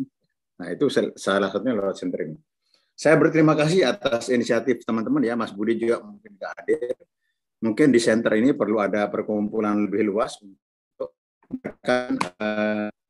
jangan terlalu luas ya, isu lingkungan ya, itu jadi utama. Mungkin ada 3 atau 4 isu utama dari kita. Jangan sampai terlalu luas sehingga kita tidak melakukan fokus apa. Saya kira gitu nih saya. Terima kasih ya Mbak Tami dan teman-teman yang hadir, sangat berterima kasih sekali ya. Oke, baik. Terima kasih Prof. Didik atas tambahan komentar dan tanggapannya pada kelas malam hari ini. Saya rasa saya juga yang sebagai moderator ini merasa sangat-sangat terpantik, merasa sangat resah gitu dengan tema malam hari ini yang saya rasa ini masih sangat awal, masih sangat romantis kita membicarakan ini ya. Apalagi tadi dari komentar-komentar yang sudah rekan-rekan dan Bapak Ibu sampaikan bahwa ini menjadi keresahan kita bersama terkait dampak perubahan iklim, dampak lingkungan bagi generasi kita mendatang. Khususnya tadi apa yang kita bahas di akhir-akhir dari tanggapan salah seorang partisipan di Zoom ini, bahwa ternyata perusakan kita atau dominasi manusia terhadap lingkungan ini juga sangat-sangat berpengaruh terhadap bagaimana cara kita menghormati orang-orang yang ada di daerah yang memang masih memiliki kultur merawat alam, masih memiliki kultur mengkultuskan alam. Itu barangkali tindakan kita yang mendominasi alam sangat menyakitkan bagi mereka. Ternyata saya rasa perbandingan yang tidak seimbang ya antara pelestarian lingkungan yang masih sedikit digalakan di ranah-ranah grassroots atau teman-teman kita di pelestarian lingkungan dengan gaya hidup dan konsumerisme yang masih terus berkembang luas atau masih terus berkembang sangat pesat pada hari ini gitu. Dan ini tentunya kerja keras bagi kita semua yang pada malam hari ini sekitar tadi 59-58 yang bergabung di Zoom untuk bisa sama-sama menyebarkan bahwa isu pelestarian lingkungan ini amat sangat penting bagi generasi mendatang untuk kita semua. Terima kasih saya ucapkan kepada Ibu Tami, Prof. Didik, dan juga Bapak, Ibu, dan rekan-rekan semuanya yang sudah bergabung di Zoom pada malam hari ini. Terima kasih. Sampai jumpa di Filsafat untuk para Profesional dengan tema yang lain di minggu depan. Terima kasih. Selamat malam. Assalamualaikum.